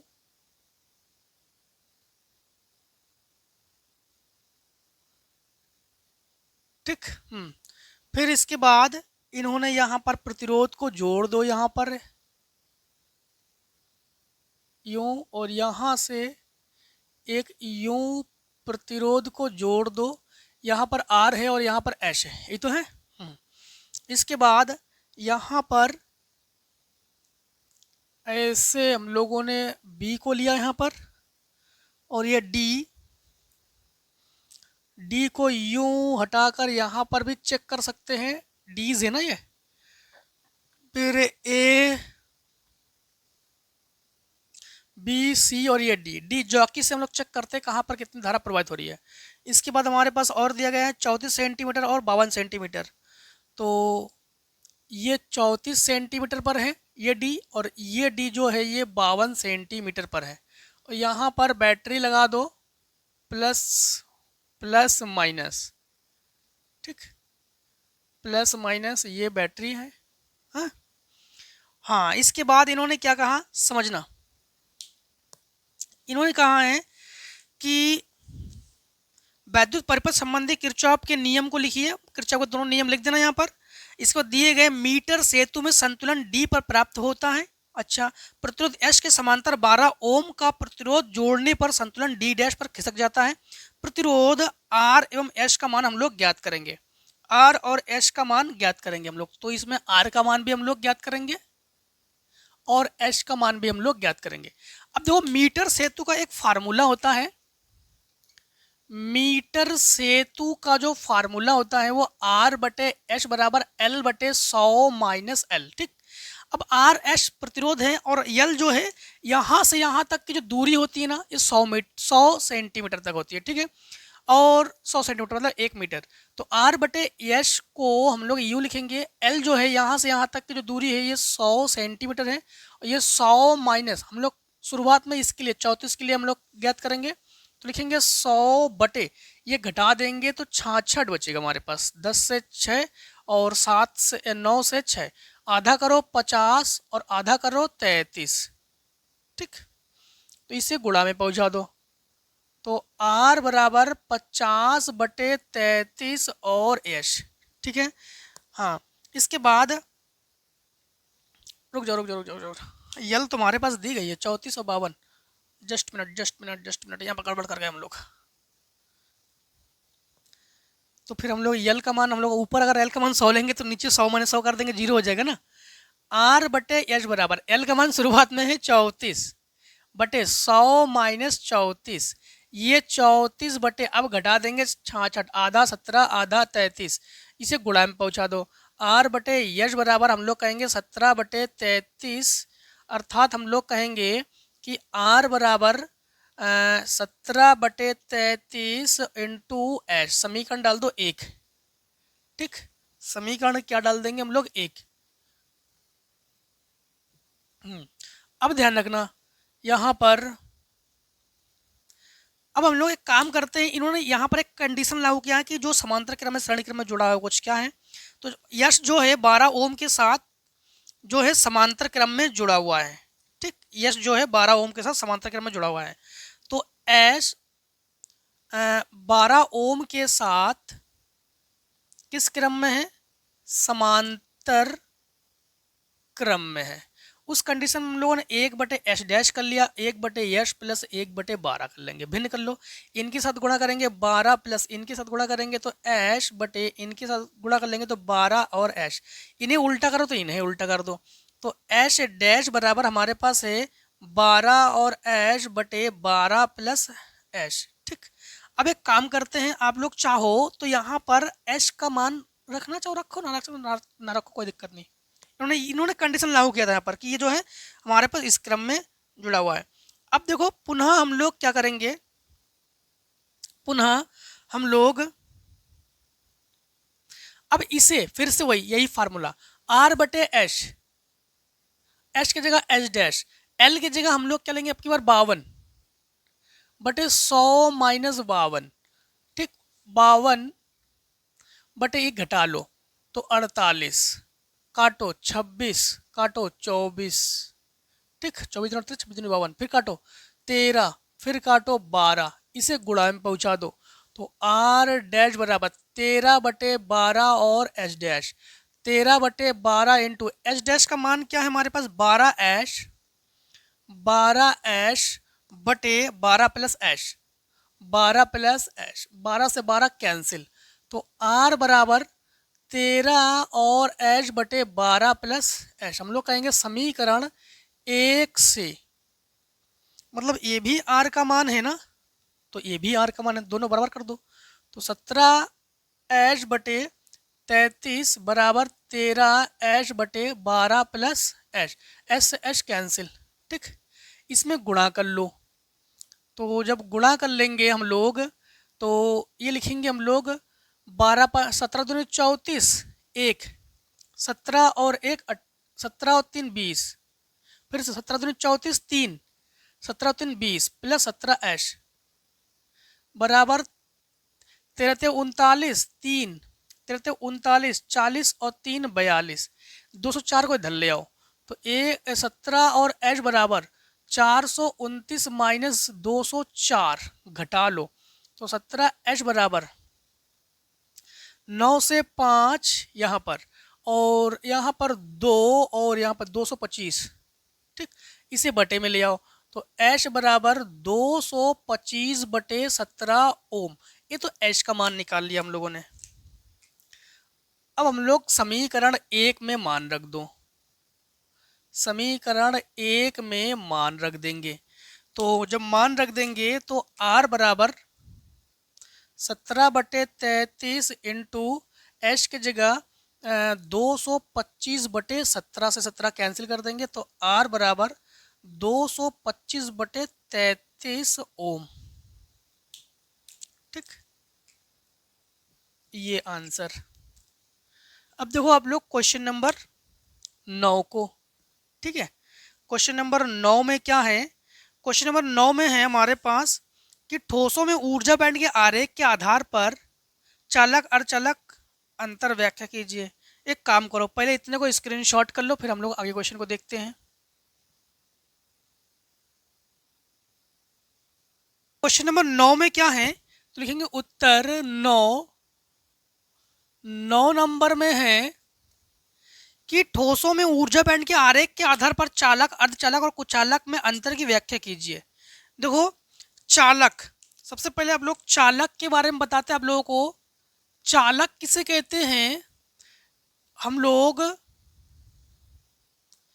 जैसे इसे हम लोग कहते हैं संयोजी बैंड, ठीक, इस वाले को हम लोग क्या कहते हैं, ये है आपके पास, इसे कहते हैं संयोजी बैंड, ठीक, और इसे कहते हैं हम लोग, ये जो भाग है ना इसे हम लोग कहते हैं चालन बैंड। क्या कहते हैं, चालन बैंड। और ये एनर्जी गैपिंग, ऊर्जा अंतराल, ठीक, हम लोग किसके लिए दिखा रहे हैं, चालक के लिए दिखा रहे हैं, ठीक है।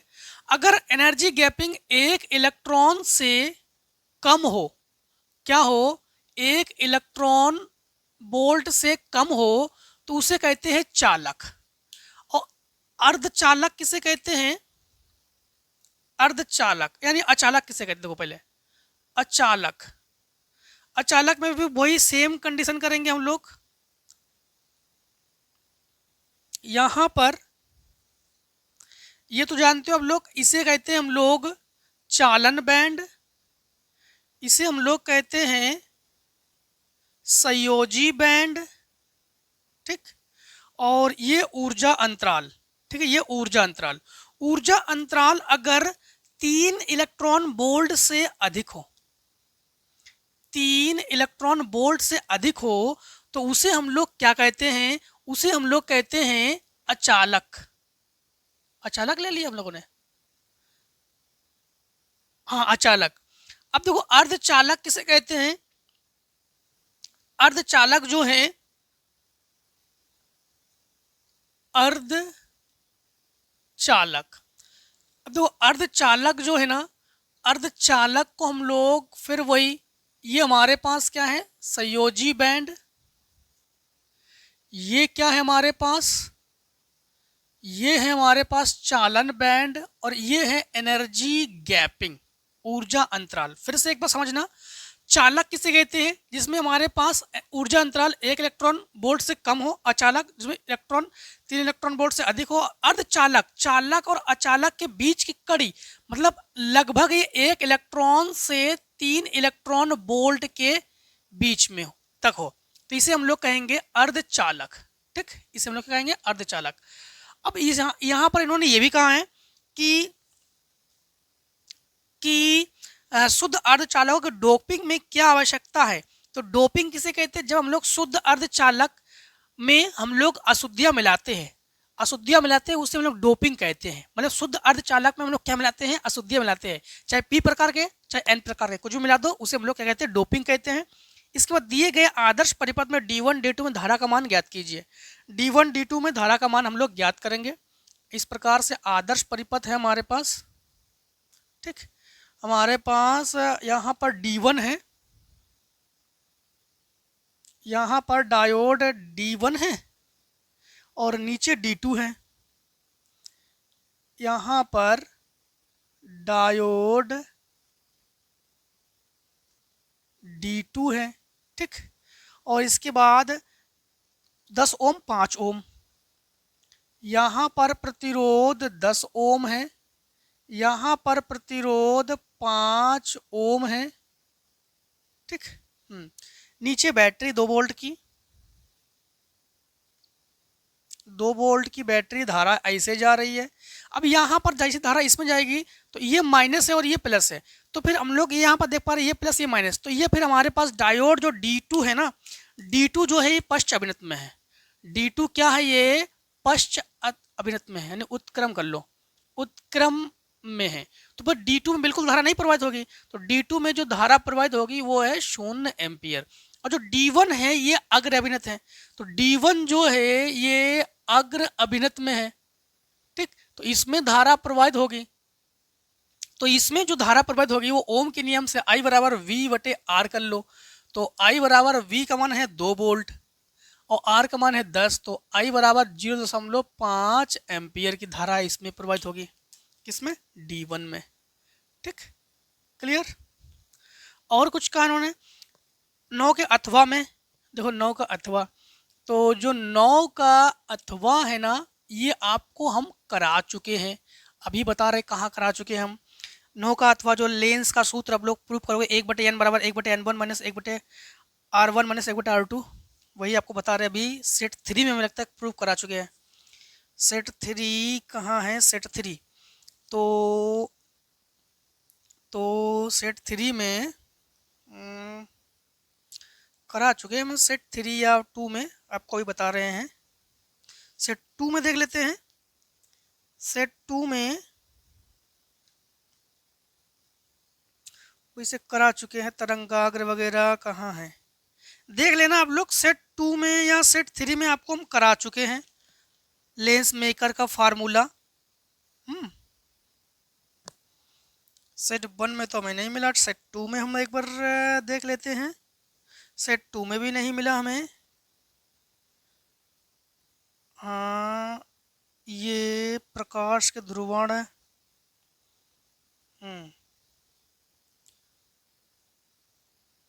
देखो देखो ये सेट 3 में ही है। सेट 3 में उत्पन्न चुंबकीय क्षेत्र विद्युत वाहक बल, हाँ ये है। सेट 3 में आपके पास चौथे का इंगिया नंबर है, पतले लेंस के लिए लेंस मेकर का सूत्र है, चौथे का इंगिया नंबर। ठीक, तो सेट 3 में क्वेश्चन नंबर 4 के जो इंगिया नंबर है ना, यहाँ पर हम इसको करा चुके हैं। ठीक है, वहां पर देख लो, आप लोगों को करा चुके हैं। ठीक है, तो आई होप आप लोग सारे क्वेश्चन समझ गए होंगे। तो आज के वीडियो को दोस्तों यहीं पे हम लोग समाप्त करते हैं।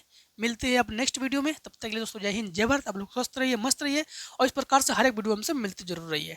कोई भी डाउट हो कमेंट सेक्शन है आपके लिए है, कमेंट कर दीजिए, आपके डाउट को जरूर क्लियर करने की पूरी कोशिश करेंगे। ठीक है, thanks for watching, take a screenshot.